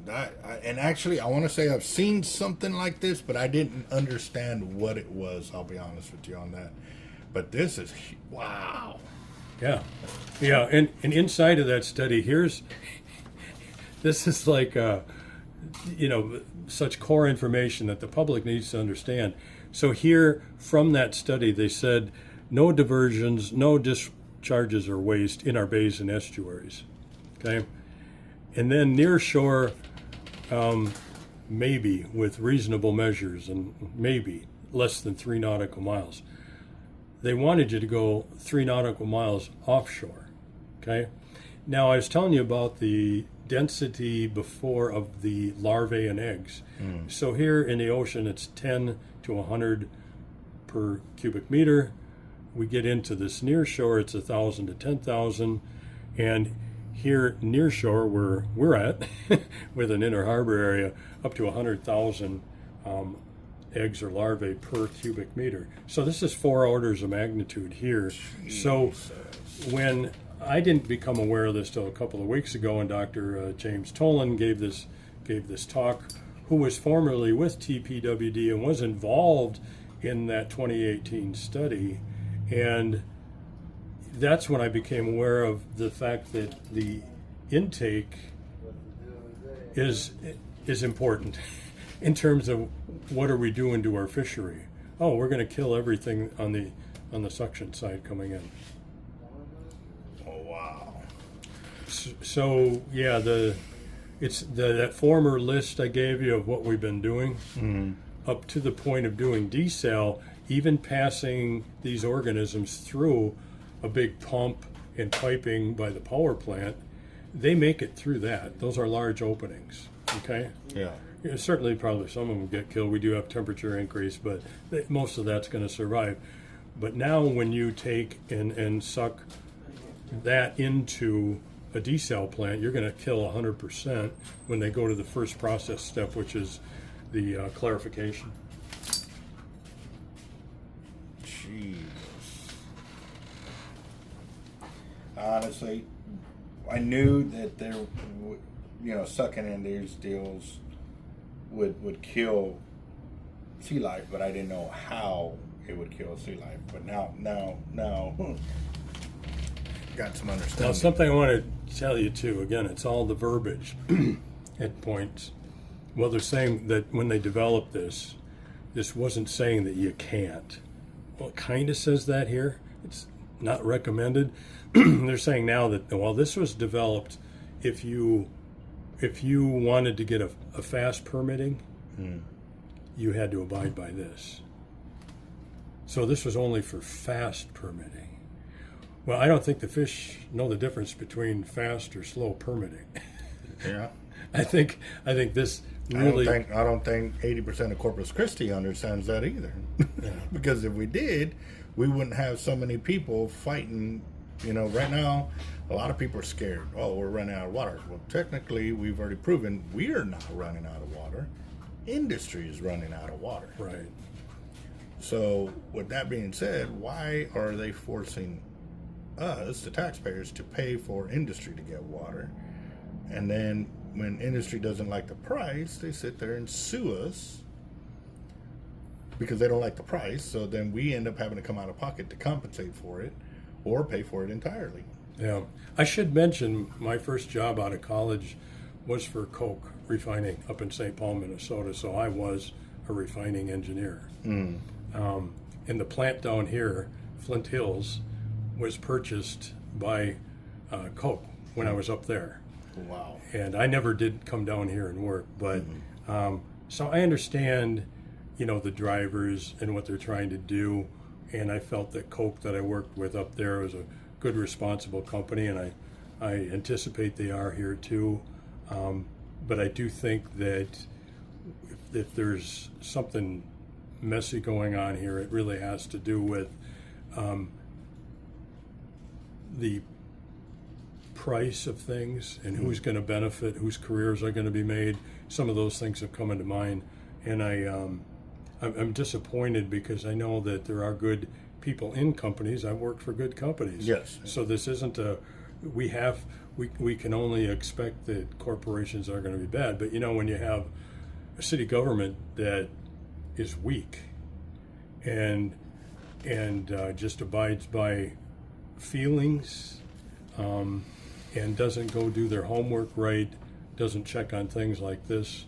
I mean, it's pretty hard to explain how you'd have levels of contractors with PhDs, with engineering degrees, and then we've got Texas Park and Wildlife, we've got TCEQ, all of this. We've got great marine science out here at the university, and luckily Yes. they're holding the wall, so to speak, for us in protection.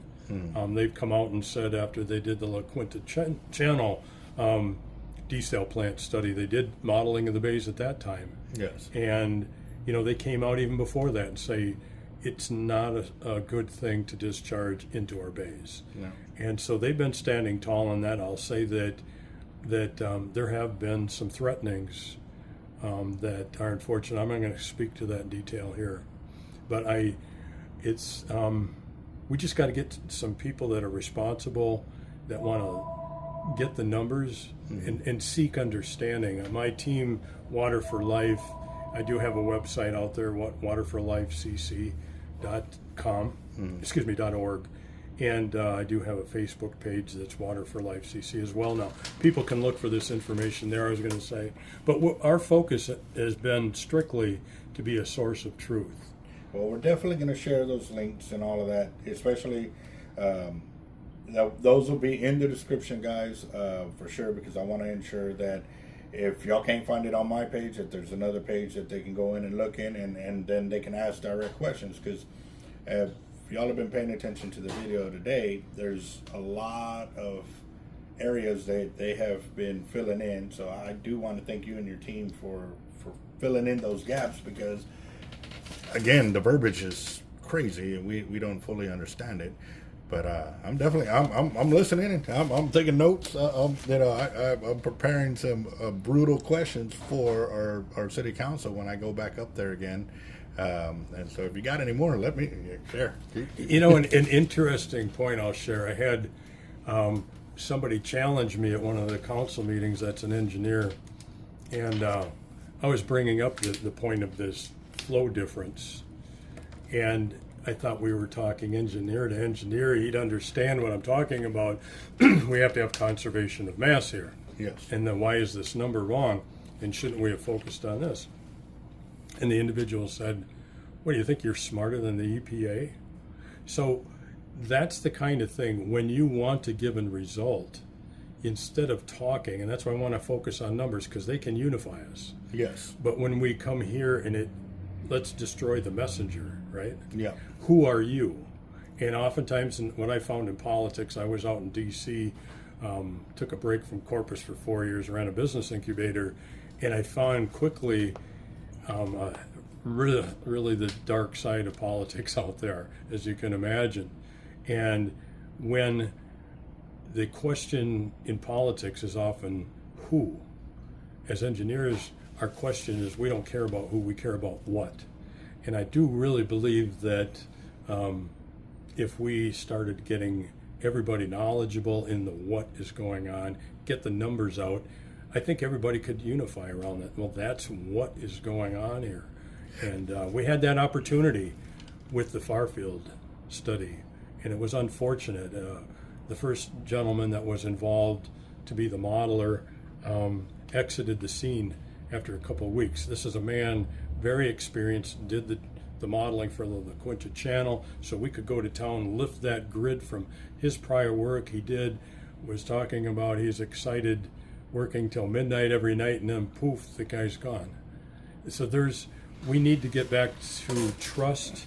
We need to have questions answered, and then we can all come together behind this. That comment about the EPA, that was after you had finished giving your speech, your deal, that you were walking away, right, toward the back? No, this was actually when I started getting involved, just listening, just sitting there and having a GHD was the hired consultant for Inner Harbor modeling for Kiewit. And it was that evening when I went up later to ask the modeler, the science guy, some questions, and he and I started talking, and then two of security handlers for Kiewit came and cut him off from me and hustled him outside.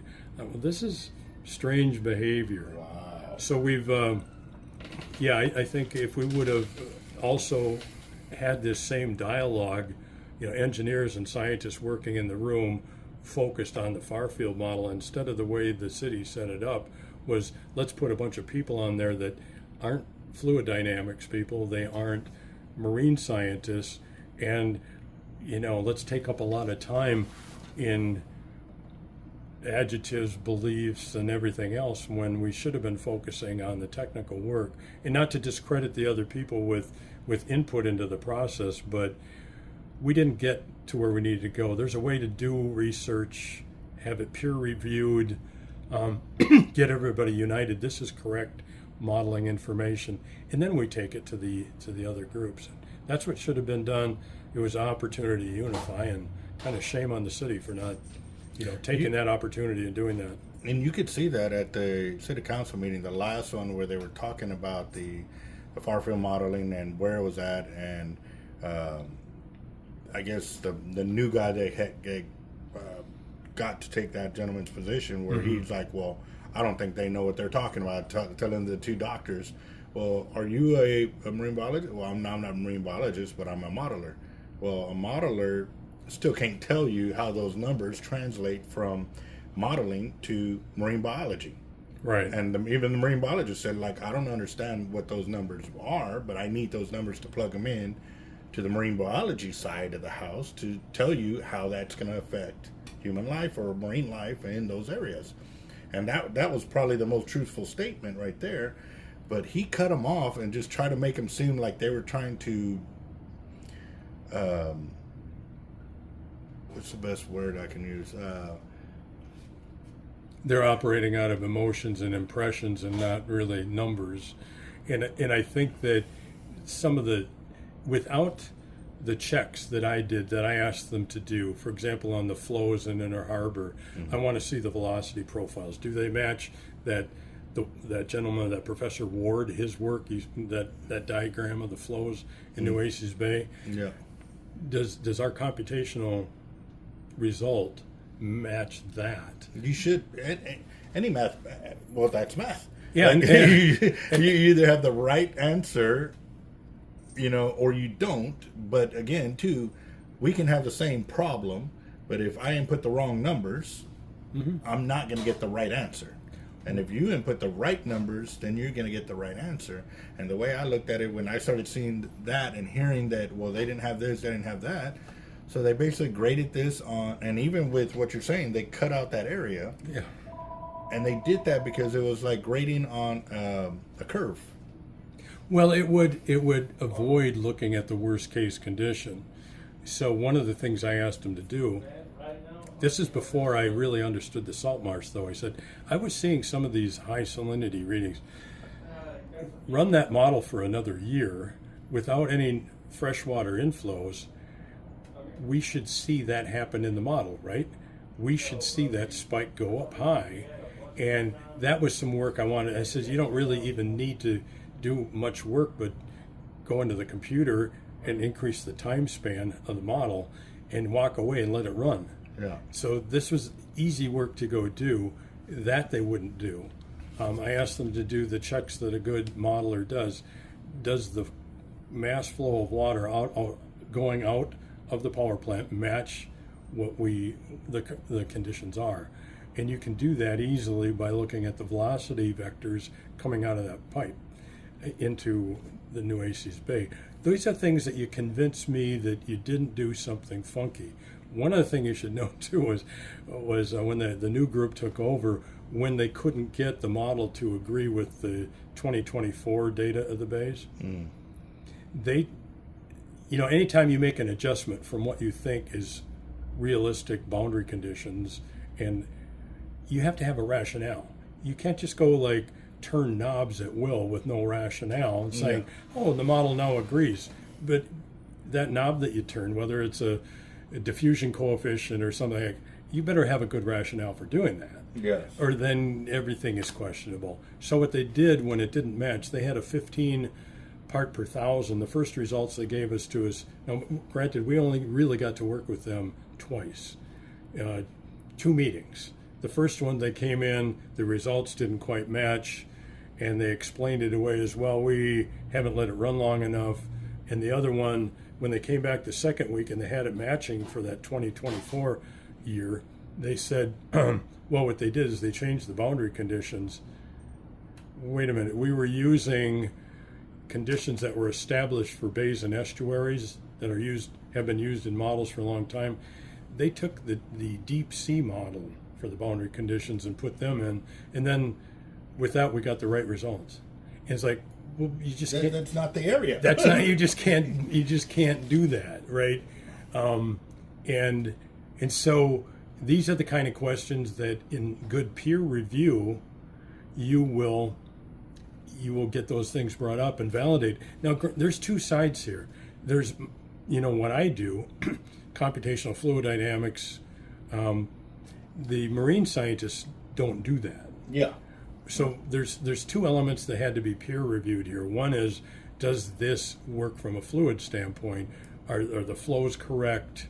Are the boundary conditions correct? And then the salinity inputs and where we're starting from, all of that, is that all correct? Evaporation coefficient, all of this stuff. And that goes in. Now we hand that result over to the marine biologists.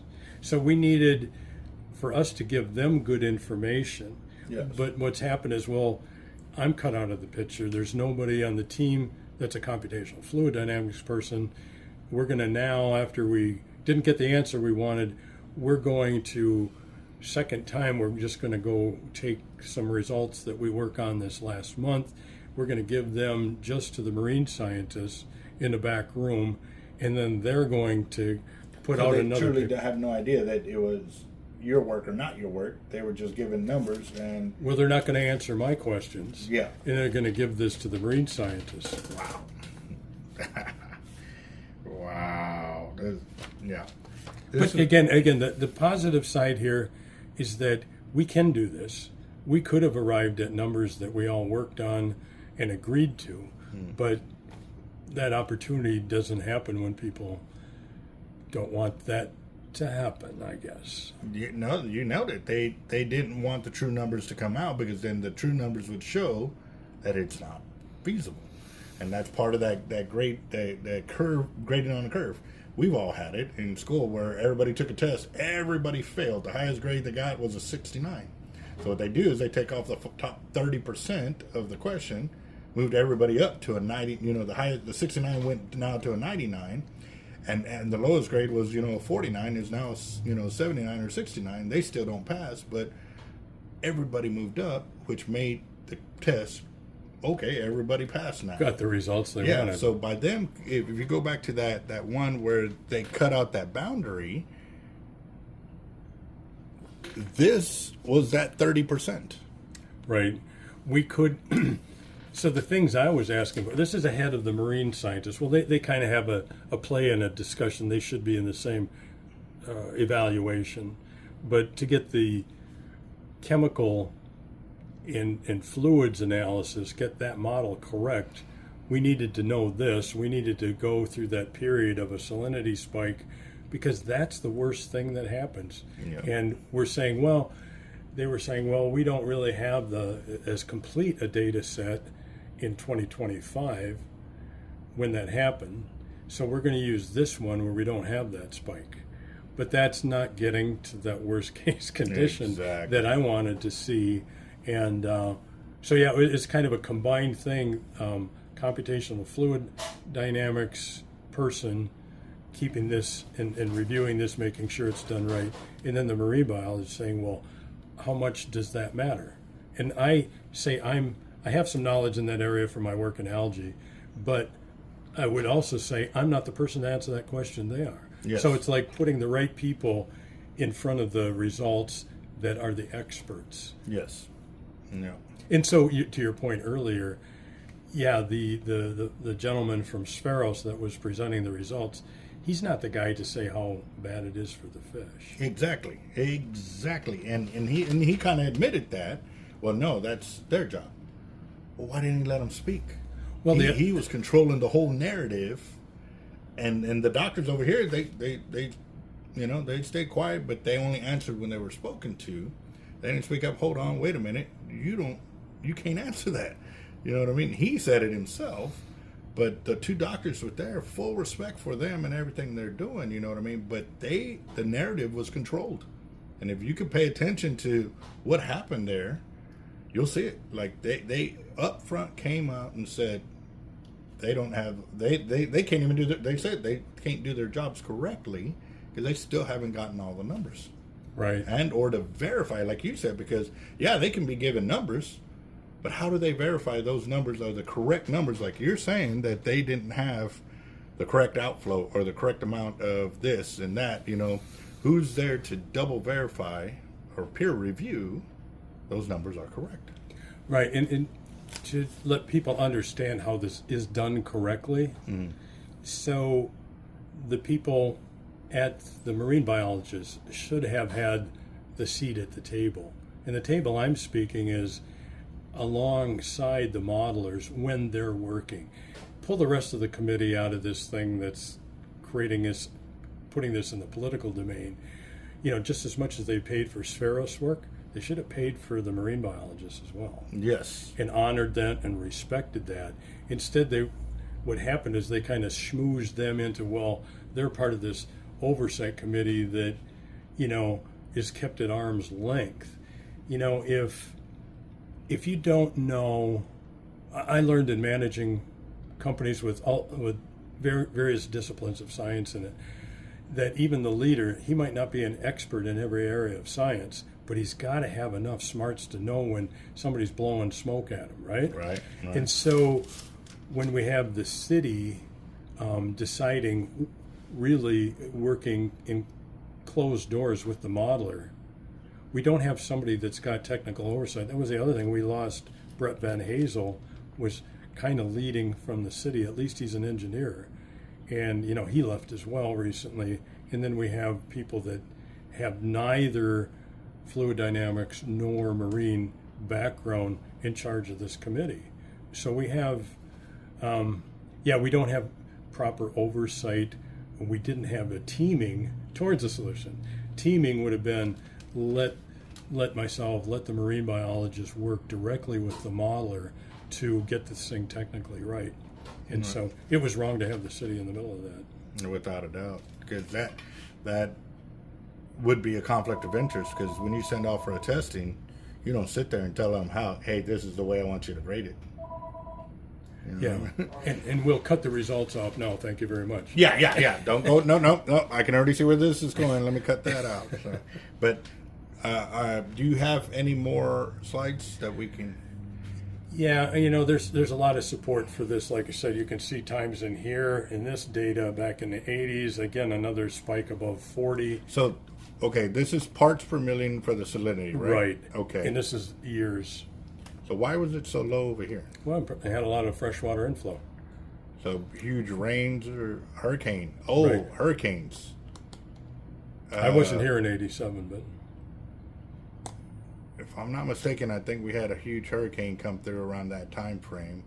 Because I know I was young. My mom would always talk about it. I think it's Celia. Yeah, there was. I'm assuming that was from hurricanes that came through. Sure, it could have been. Okay. And of course, your oysters would have loved it. Yeah, right, yeah. But this is, and over on the right's a recent. This is kind of shows the flow when we. What was the data? 620. So by this time we got these freshwater flows coming through. It's flushed out the marsh. It is, and it's now fresh, and it's pushing this stuff out. And this is higher salinity, as you see here. Mm-hmm. So you get this weird thing going. I thought we were, all these freshwater inflows, I thought we'd be lowering the salinity. Mm-hmm. Well, not if you had a huge pile of salt back here that took a while to flush out. Yeah. So this kind of showed that happening. Wow. So I guess I'm going the wrong way here, but yeah, this was, I should point out that this was what we were trying to match. You see these first results modeled versus actual, we did have at times a 15 part per thousand difference between a model. This was the first run though. Okay. So then they adjusted, got these things to match more closely by adjusting those boundary conditions, but doing that with deep seawater boundary conditions wasn't rational. Yeah, it doesn't include our bay system, which this is supposed to be for the bay, not the Gulf of Mexico. Right. Well, it is. Now, understand these boundary conditions in this model. This is what you're putting at the Laguna Madre, the out in the Gulf. Mm. These entry points, these interaction points. That's what I'm talking about. What was the boundaries? That kind of determines what's going on in the model, right? Roger. Okay.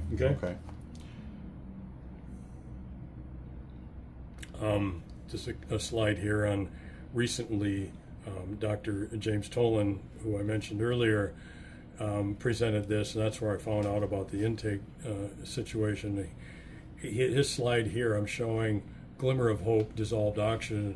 What we would really like, as a full, complete understanding would have been taking these salinity numbers and used salinity, temperature, and nutrients to arrive at dissolved oxygen modeling, because that's what I said earlier, the trifecta of temperature, salinity, and nutrients determine dissolved oxygen level, and that's what kills fish, ultimately. Mm-hmm. So, that's it. Roger that. All right, so that glimmer of hope. Can you go back to that one? I got the operations within combined channel circulation. So that would have been the other thing too, to separate the intake from the. That's the other thing. Like, I can't understand 900 feet. Well, right. You know, in as a part of getting your professional engineer's license, you have to go. You have to take 2 tests, and they're like, I think they were 6 to 8 hours long, 2 different days, and so you have to show your competence as an engineer.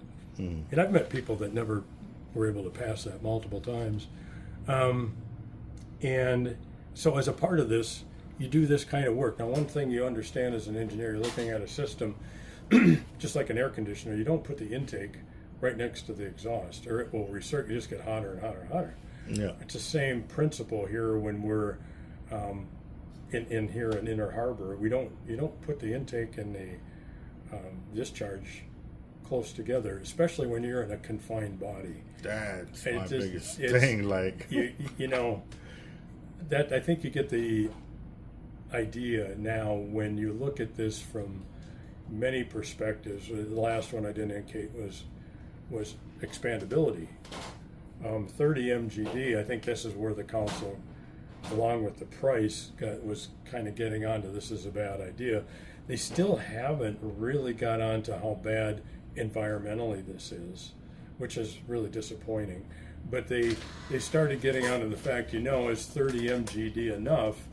And when I gave them that presentation on what a good strategic plan would be and what our needs are coming to, how much water do we need, then they started thinking, if we spent 1.2 billion or even 1 billion that we're at now, and it wasn't enough, and it's not enough in a few years, well, maybe by the time, even before the plant is finished, we still don't have enough water when it does come online. Where are you going to be then when your bond rating has fallen because of your expenditures, and now you're talking about needing a lot more, and now there's efficiency at going larger at the same site, right? And this site cannot be expanded further. So I just had an epiphany right now, and I'm trying to figure out how to explain it the best way I can. But after looking at all of this, the reason why it was probably only the 30 MGD is because if they try to do it any larger, bigger in that area, it would never pass.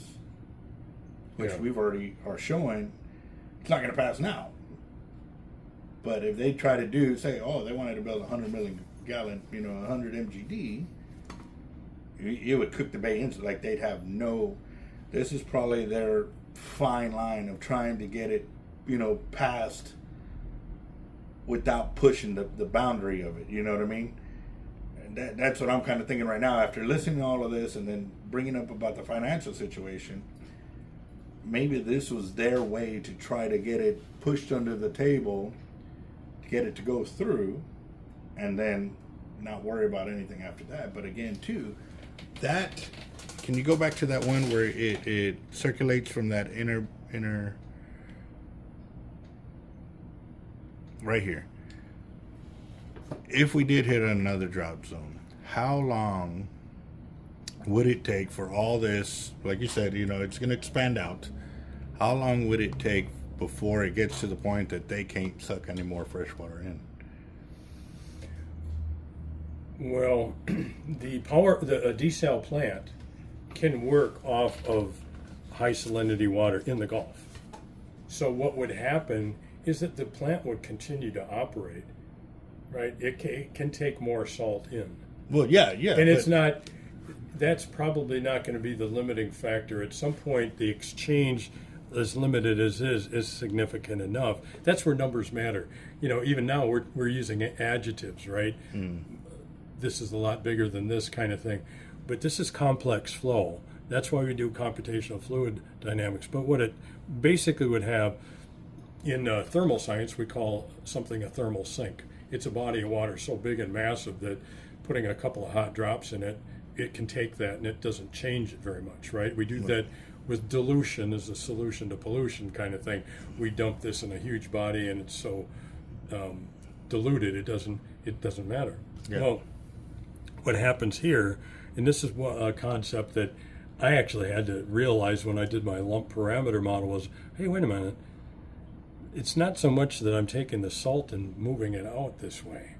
It's that this, for all of this time, is going to, I'm going to make this freshwater inland area, I'm just going to keep making this closer to the sink, if you will, the salt sink of the ocean, because there's this influence out there. So this thing will kind of limit out at the point where we basically become the same salinity as the Gulf, right? But now I've destroyed all the salinity gradient. There's no lower salinity area for the fish to lay their eggs and do their thing in.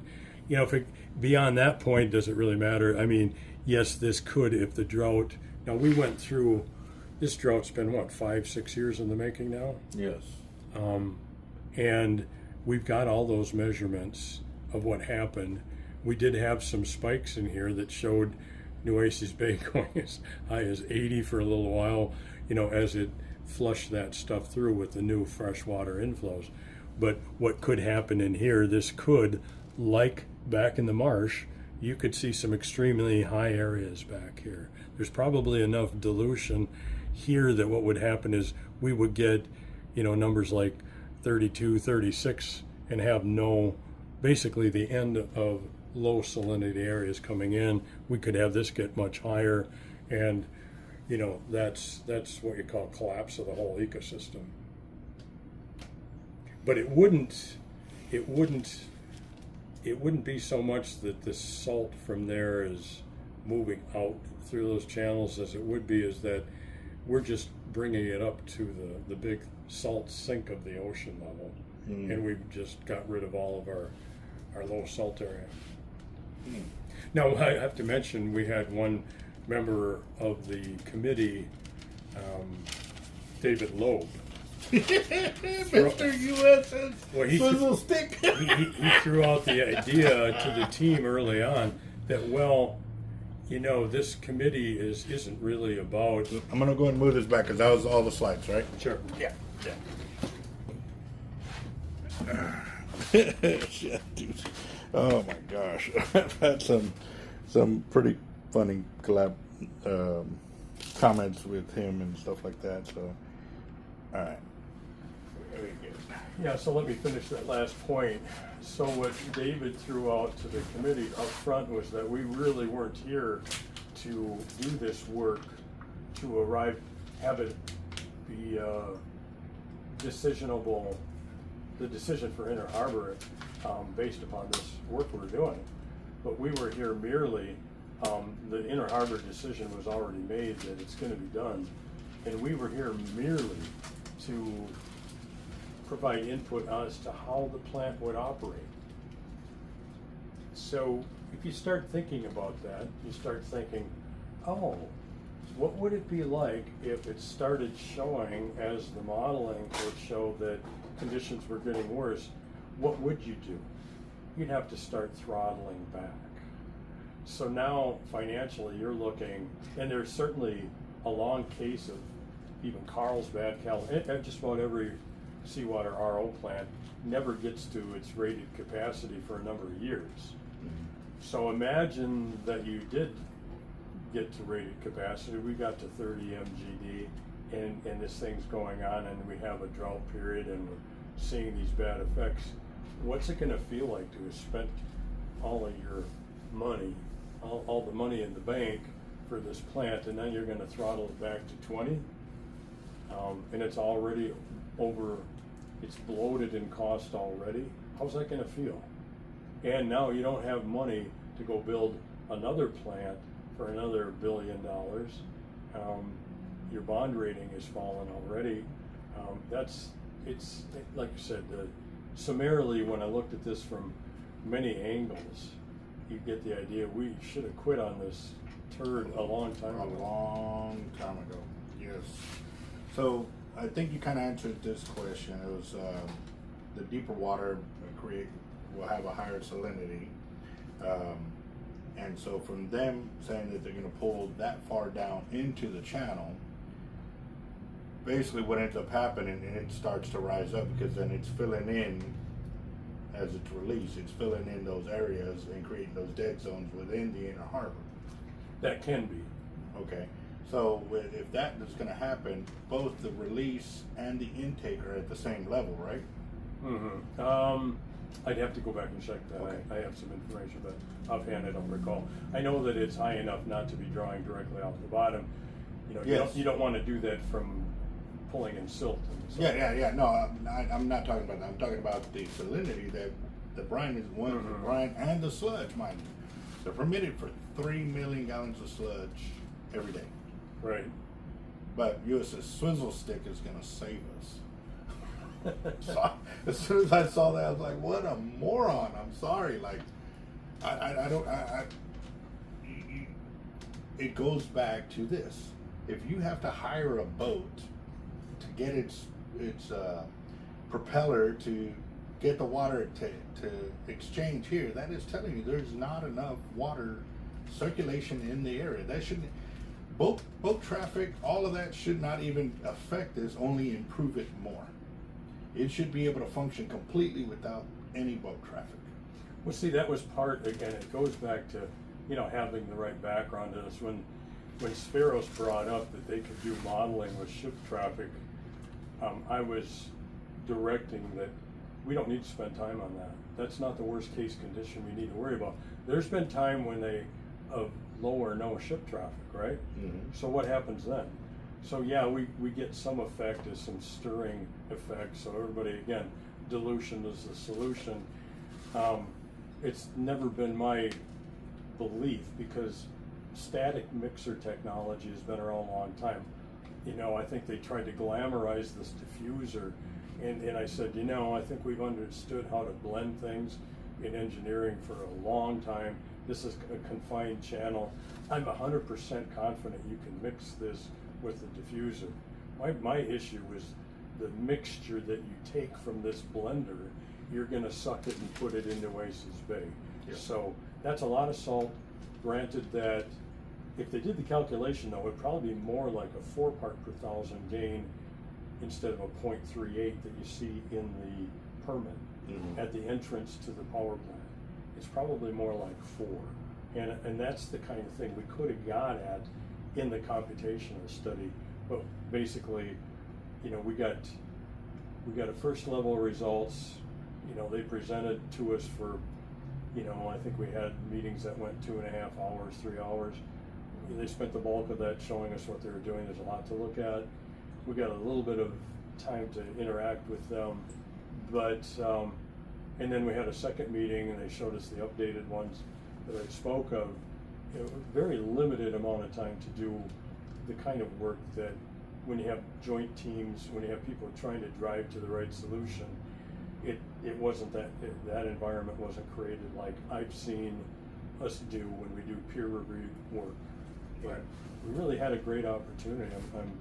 I'm glad that the city undertook this effort.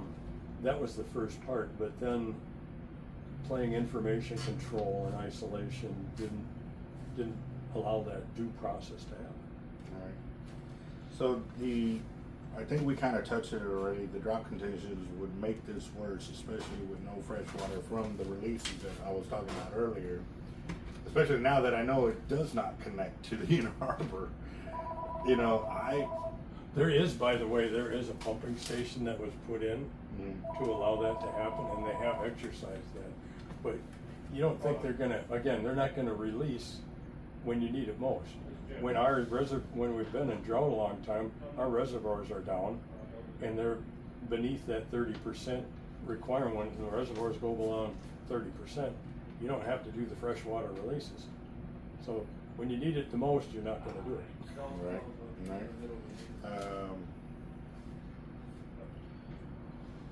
The Mayor Roads pipeline, that one is pretty much the only one that's truly drought resistant, because over here on the eastern side of Texas, where we primarily have drought compared to like the Houston, Galveston, Dallas area, like we're over here, we ain't had rain in years, and they're getting flooded, and they're getting all kinds of stuff up on the west side of Texas. So the Mayor Roads pipeline is pretty much one of the only truly drought resistant efforts here. I'm glad you put it that way. I've described that multiple times. There isn't drought along here, but you know, semantics and getting the words right that make people, the light bulb go off, right? Right.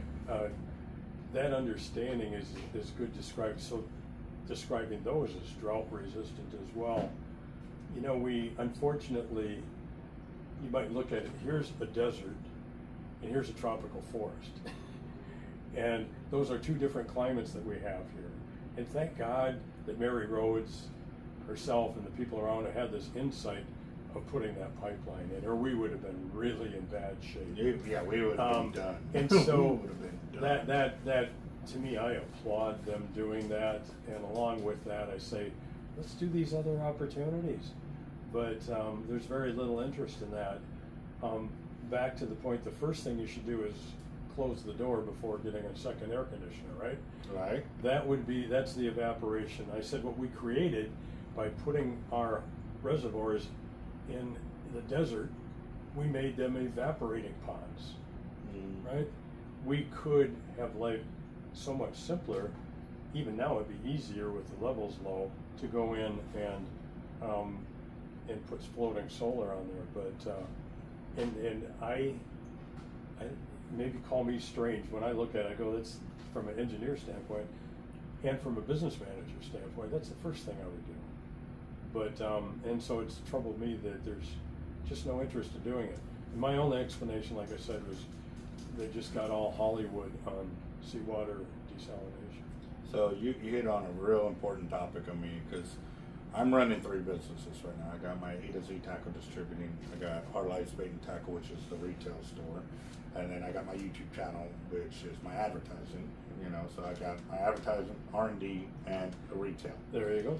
And so with that being said, you know, at any one of those levels, I recognize when something is not working, I don't keep beating my head against it, trying to make it work and keep throwing money at it, because I don't have that kind of money.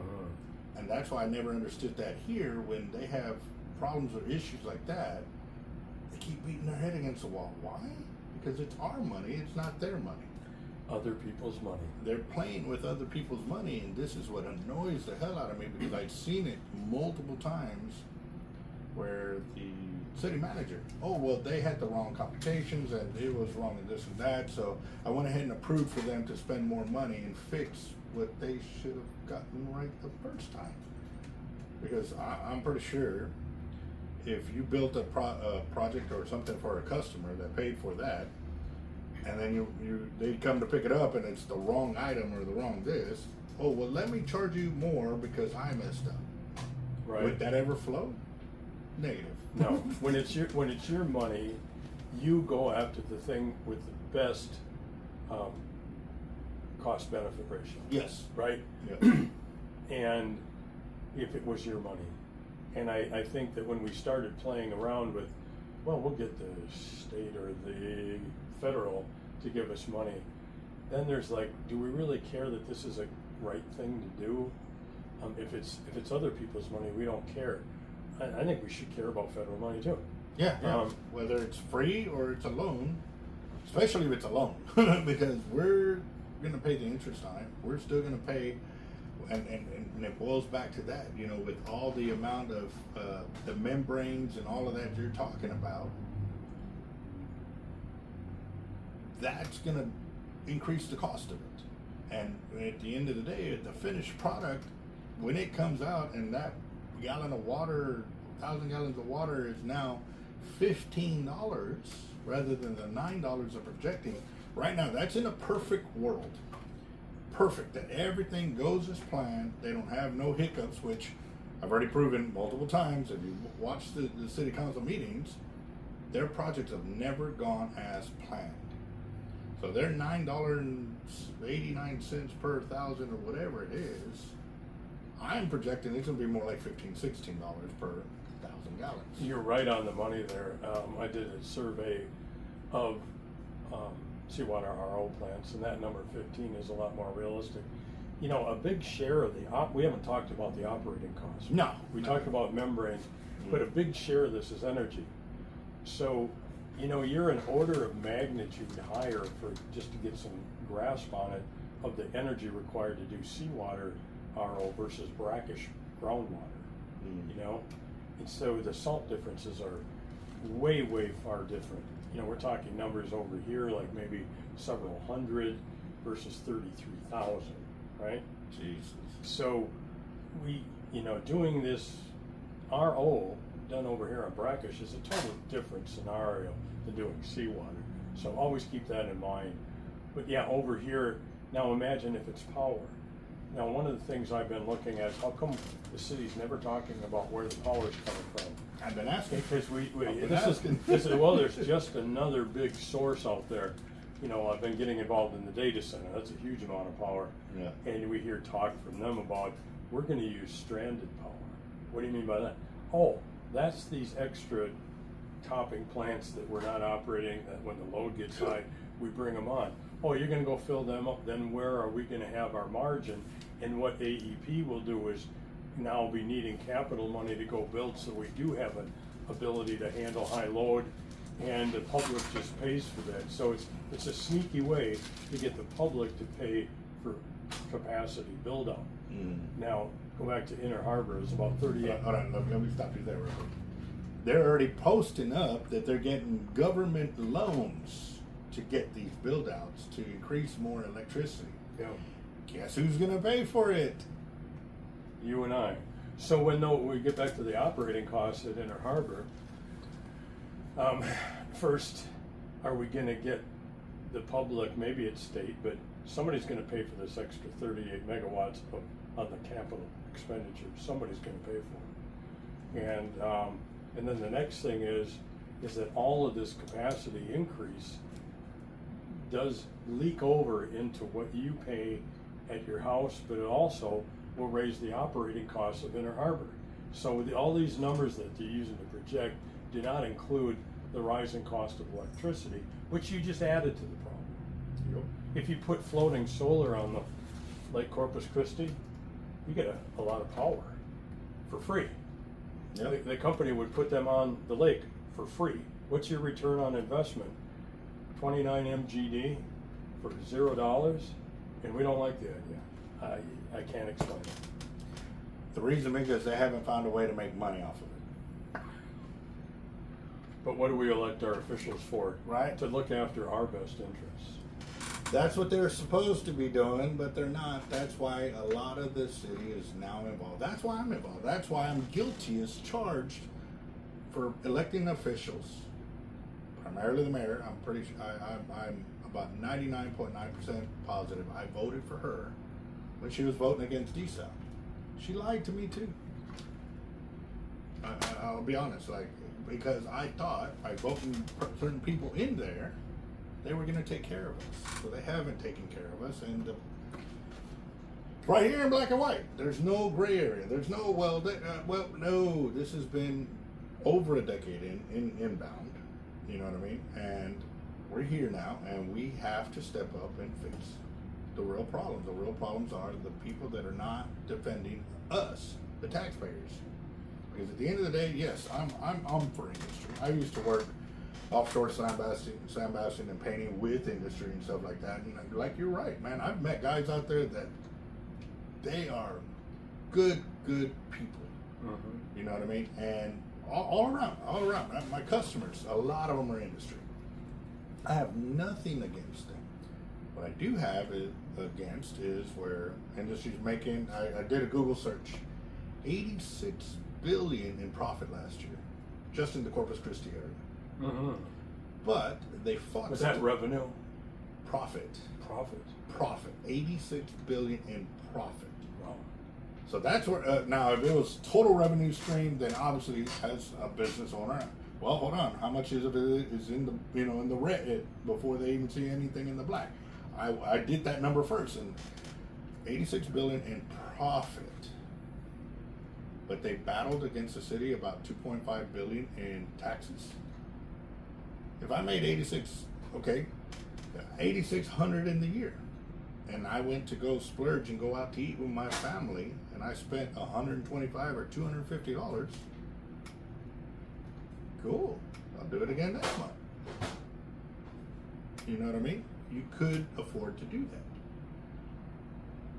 that. Or once a year, basically it would be once a year, because they only have to pay taxes once a year.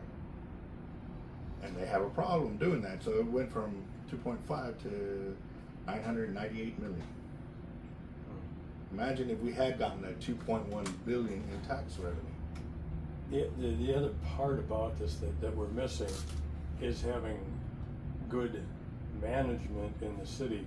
I won't get into too deep. We'll be here all. I did a Yeah. lot of investigatory work on Bootstrap, the Bitcoin data mining piece out here, and we were supposed to get, $7 million a year in tax to the city, and then $4 million. We kept rewriting the agreements, and now we find out that they, for God knows why, We know why. wrote the personal property out of the last revised IDA, which at least would have netted the city something around, I think, 1.4 million a year. Now we're not getting anything. So the money's been going offshore from that place. Instead of, it was originally 100 jobs, then it went down to 37, and I keep track on that, taking pictures when I go by. Maximum of 4 vehicles ever parked there. I'm guessing we got maybe 8 to 10 employees out of it. And the county, their section, they're getting $1 million a year. The city got 16,000. So that's just not paying attention, or it's fraud. And we're trying to get the answers to things like that, but there's a lot of house cleaning we need to do. We need to get people that understand how to control jobs, how to get good bids, and aren't afraid to stand up and do what's right for the citizens here. But it's just been, to me, it looks like it's been a blank check, and just go do it, and that's how we get bloated bids. Yeah. So, back to the industry deal, and the reason why I was saying, like, if industry was carrying their weight, all of them were carrying their weight, natural product taxes, fines, the fines, the IDAs that you're talking about, if they'd actually been carrying their weight, our taxes, our property taxes wouldn't be going through the roof, our water bills wouldn't be going through the roof, the electrical grid would have already been, it'd be a no-brainer, like the city would have paid for it, like, hey, we got that, like, cool. Our city would be booming. It would be booming. Like, we would be one of the richest cities on the Gulf Coast. Just if they would just pay their part. But it boils back down to management at the end of the day, because they're gonna do whatever they're allowed to be done. At the end of the day, like if I get one of my shops tell me, hey man, you know what? Since you're buying so much, I'm gonna give you this price. I'm gonna take it in a heartbeat, because you know what? I'm saving my customers money. But at the same time, if I'm putting that business out of business, I don't want that. I'll tell them, hey man, are you good with this? Like, are you good? You gonna? Yeah, man, we're good. Like, you buy enough. You're like, this actually helps us on our slow periods, because you're able to keep us working through the whole year, rather than making a lump sum one time a year and we're dead for 8 months. So I communicate with my guys, but see, that's not happening. The management is not following through that, knowing, hey man, if we get you all this break, having jobs and all of that does not offset the amount of money from all of those payrolls coming in, and the taxes they pay on that money doesn't offset the amount of money that could have came in if they had just carried their part. This is why I say cost-benefit analysis. This brings that to the fore numerically. You look at how much money are we getting in taxes per employee job that we're getting?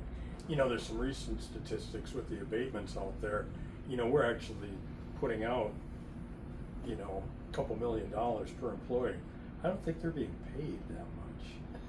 So these are the facts, these are the numbers, and again, my hope is that we get people into office that are numbers people, that are factual numbers, and want to bring things to a point of a good analysis, a good cost benefit for the community.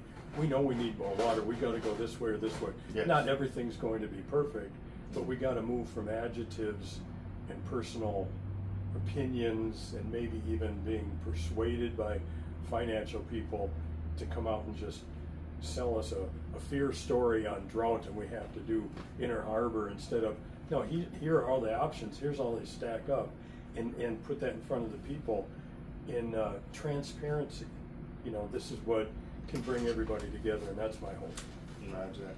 So I'd like to bring you on again to talk about those projects. You've hit on several of them that could help with the water situation, electrical situation, and again, I know why, and obviously I can't prove it, but if you look and you pay attention enough, you know, when they want something done their way, they're gonna turn, they didn't even give you the time of day. Oh, well, thank you for your, I was there several times, and I remember your pitches. I was like, damn, that's a damn good idea. Like, oh, thank you for your time, service. Next, like, they didn't even bat an eye. Like, hey, could you email us this information? Can we? Nothing. They didn't want to hear nothing about it. And I'm sitting there and I look over and I forget who's to my right. And I'm like, they really don't care. They don't care that we have alternative solutions that are, one, cheaper, two, that are environmentally more sound, and three, that are truly drought resistant. But they don't want to hear you. So discernment is big, guys. Discernment is going to help you understand what they are trying to do. And again, you got to read between the lines. You got to read that fine print. And if you don't, follow along with the guys that do. And again, can you share your webpage where people can go in and ask you questions? So they can go to waterforlifecc.org. That's our website. Okay. And then on Facebook, we're Water for Life CC. Waterforlife.cc or waterforlifecc.org for our website, org. And then on Facebook, we're Water for Life CC. Okay, so there's no dot between life and CC. Not on Facebook. On YouTube, on the website, it's waterforlife.cc. No. It's waterforlifecc.org. Okay. For the website, that's a URL. On Facebook, you just have a name, and that's Water for Life CC. Okay. All right. I know that a dot can make a difference for sure. Let's see. Talked about that. Oh, obviously, I have to ask this question. I'm pretty sure I already know. We've already answered it. But the Mary Roads pipeline does not interfere with any of the water wells that are up on the west side or of Texas, because I've seen a lot of the drilling that's happening for the CC, like the where they're talking about the man, I went brain dead. I had it right there. You just said the name too. From all the wells that are being dug up right now that they don't have the permits for. The city wells are along the river closer in. The Evangeline. Yes. They will put pipe over to the Mary Roads pipeline to get it down to Owen Stevens. Yes, but right now the Mary Roads pipeline does not mess with those areas at all. Okay. No, what happens, all the well stuff is being kind of dumped into the river section downstream of the dam at Lake Corpus Christi. Mm-hmm. So it's being mixed together right there. And I think it's Cal Allen, could be Robstown as well, drawing from that point. And so it's getting mixed in right there with the water they're allowing to flow from Lake Corpus Christi. So as as I mentioned earlier, that they were getting down to they couldn't hardly let much water down there, so the dilution of the well water coming in at that point was not very good.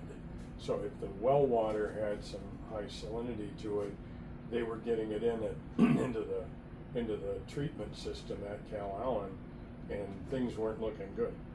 Wow. And I know one of the deals you had Gulf Coast Ventures in there that was not part of the numbers on your diagram. And Yeah, like that impact. I'm going to do more with that. I think that really helps people understand it. What if we'd have done this? What if we'd have done this? What if we'd have done this? And I'm going to continue to show as we go along in time now where we're getting water from. I have a person on my team that works a lot with trying to figure out where the city's pulling water from today, and where we're losing it, because there was a big discrepancy a while back, and this person brought it up, and they did hire a consulting firm out of Austin to look at it. But again, instead of being transparent, they just came back and said, "Oh, you're wrong." Well, let's sit down and look. No, we don't. You're just wrong. Yeah. So again, this information control, lack of transparency is a big issue in our political system. We actually brought that up. Rachel Caballero, I was working with her, and she showed, look, and it's in their paperwork deal showing what places get this much water, and then lost water. It just says lost water. How do you lose water? Like, and not like 500,000 gallons, 2,000 gallons. Millions of gallons. I'm sorry, that number does not compute, because I don't sit here and just lose 1 million hooks. You see what I'm saying? Like, I say hooks because that is a huge part of my ability to conduct business. You don't just lose it. Yeah. So I met the former TCEQ engineer that said that this permitting was a sham. He's got property up along by Choke Canyon, so between Choke Canyon and Lake Corpus Christi, and he saw a huge intake, an 8-inch suction pipe going and drawing out of the river. He took pictures, and he brought it to a council meeting and said, "Hey, this guy's stealing water. What are you going to do about it?" Drew Molly was the head of CCW at the time, and the answer is, well, I gave this information to TCEQ, and it's not our job as CC. We don't have enforcement, so I gave it to them, and it's up to them, and then they basically did nothing with it. So this is that part, just like with the, I said this at a recent council meeting. Okay, so now you're all happy that you're giving each other hugs and cheering that we had water, come give us water in the lake. Do you value that water? No. If you did, you'd cover it up so it doesn't all evaporate away. So I rained on their parade, or droughted on their parade. But it's, these things like, I took a course when I was an undergraduate in energy systems. And one of the fundamentals is that you do the passive things first before you spend your money on active systems. And active systems has moving equipment, pumps, motors, and all this. A lot of equipment in a desalination plant, right? And so you see that passive activity, like just covering the lake so it doesn't evaporate. That has much better cost benefit, right? Yeah. And it's so much easier. And one thing as we look forward, and I keep updating these charts, we'll see how much water we had. We're at like 33% on Lake Corpus Christi right now.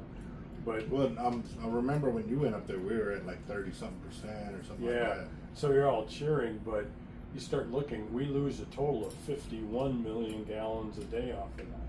51. That's a lot of water we're losing every day, particularly in the summer. So we're losing it, and still no interest in. Now, I wasn't proposing that we cover the entire lake. No. What I did homework on is finding these floating island concepts. And now I started looking at, this is pretty cool. So if you're concerned about boating and fishing, you can actually enhance the experience. These floating islands could have even false trees, some shade. You could have even aquatic real growing plants on these floating islands. And you could enhance the fishery, lower the water temp, which helps lower the evaporation, and make it a pretty cool place to go to. And I thought people would get excited about it. And I was. I'm not, I was, but they just totally ignored you. You know, I just, you know, maybe it takes, maybe we have to get Taylor Swift or something, somebody with that's got a real big personality and attractive or something to get into this, because that is one of the realizations I came to on DC through all of that, and that is that they're made up different than I am. They care a lot about who and not about what, and I'm just made up that other way. Yeah. And for a lot of people, I think even the information I have here, if we can get other people to take it to other people, you know, in some cases it can be much better that somebody says it other than me. Right. But we get that to happen. How these people get this information and understand it. Well, definitely will be sharing it on my channel. I definitely appreciate your time and coming out and meeting us, and your time too spent, because that wasn't put together in 30 minutes. You know what I'm saying? I know it takes time for all of this to go through, but I definitely want to thank you for the time of coming out and meeting us and sharing that information with us. I'm definitely looking forward to, I'd love some more collaboration with you to further discuss those different ideas, because again too, the more people we can get eyes on it, because right now it was shut down cold turkey by the city council, you know, because they don't want it. They haven't figured out a way to make money off of it. But again too, it's not your job to keep making money off of everything. It's your job to also protect us. They're not protecting us. I don't feel protected. I feel like I'm being taken advantage of right now. So I definitely would love to do some more collaborations with you and stuff like that, and I definitely will get a lot of this information shared over to some more people to go through and dissect and stuff like that.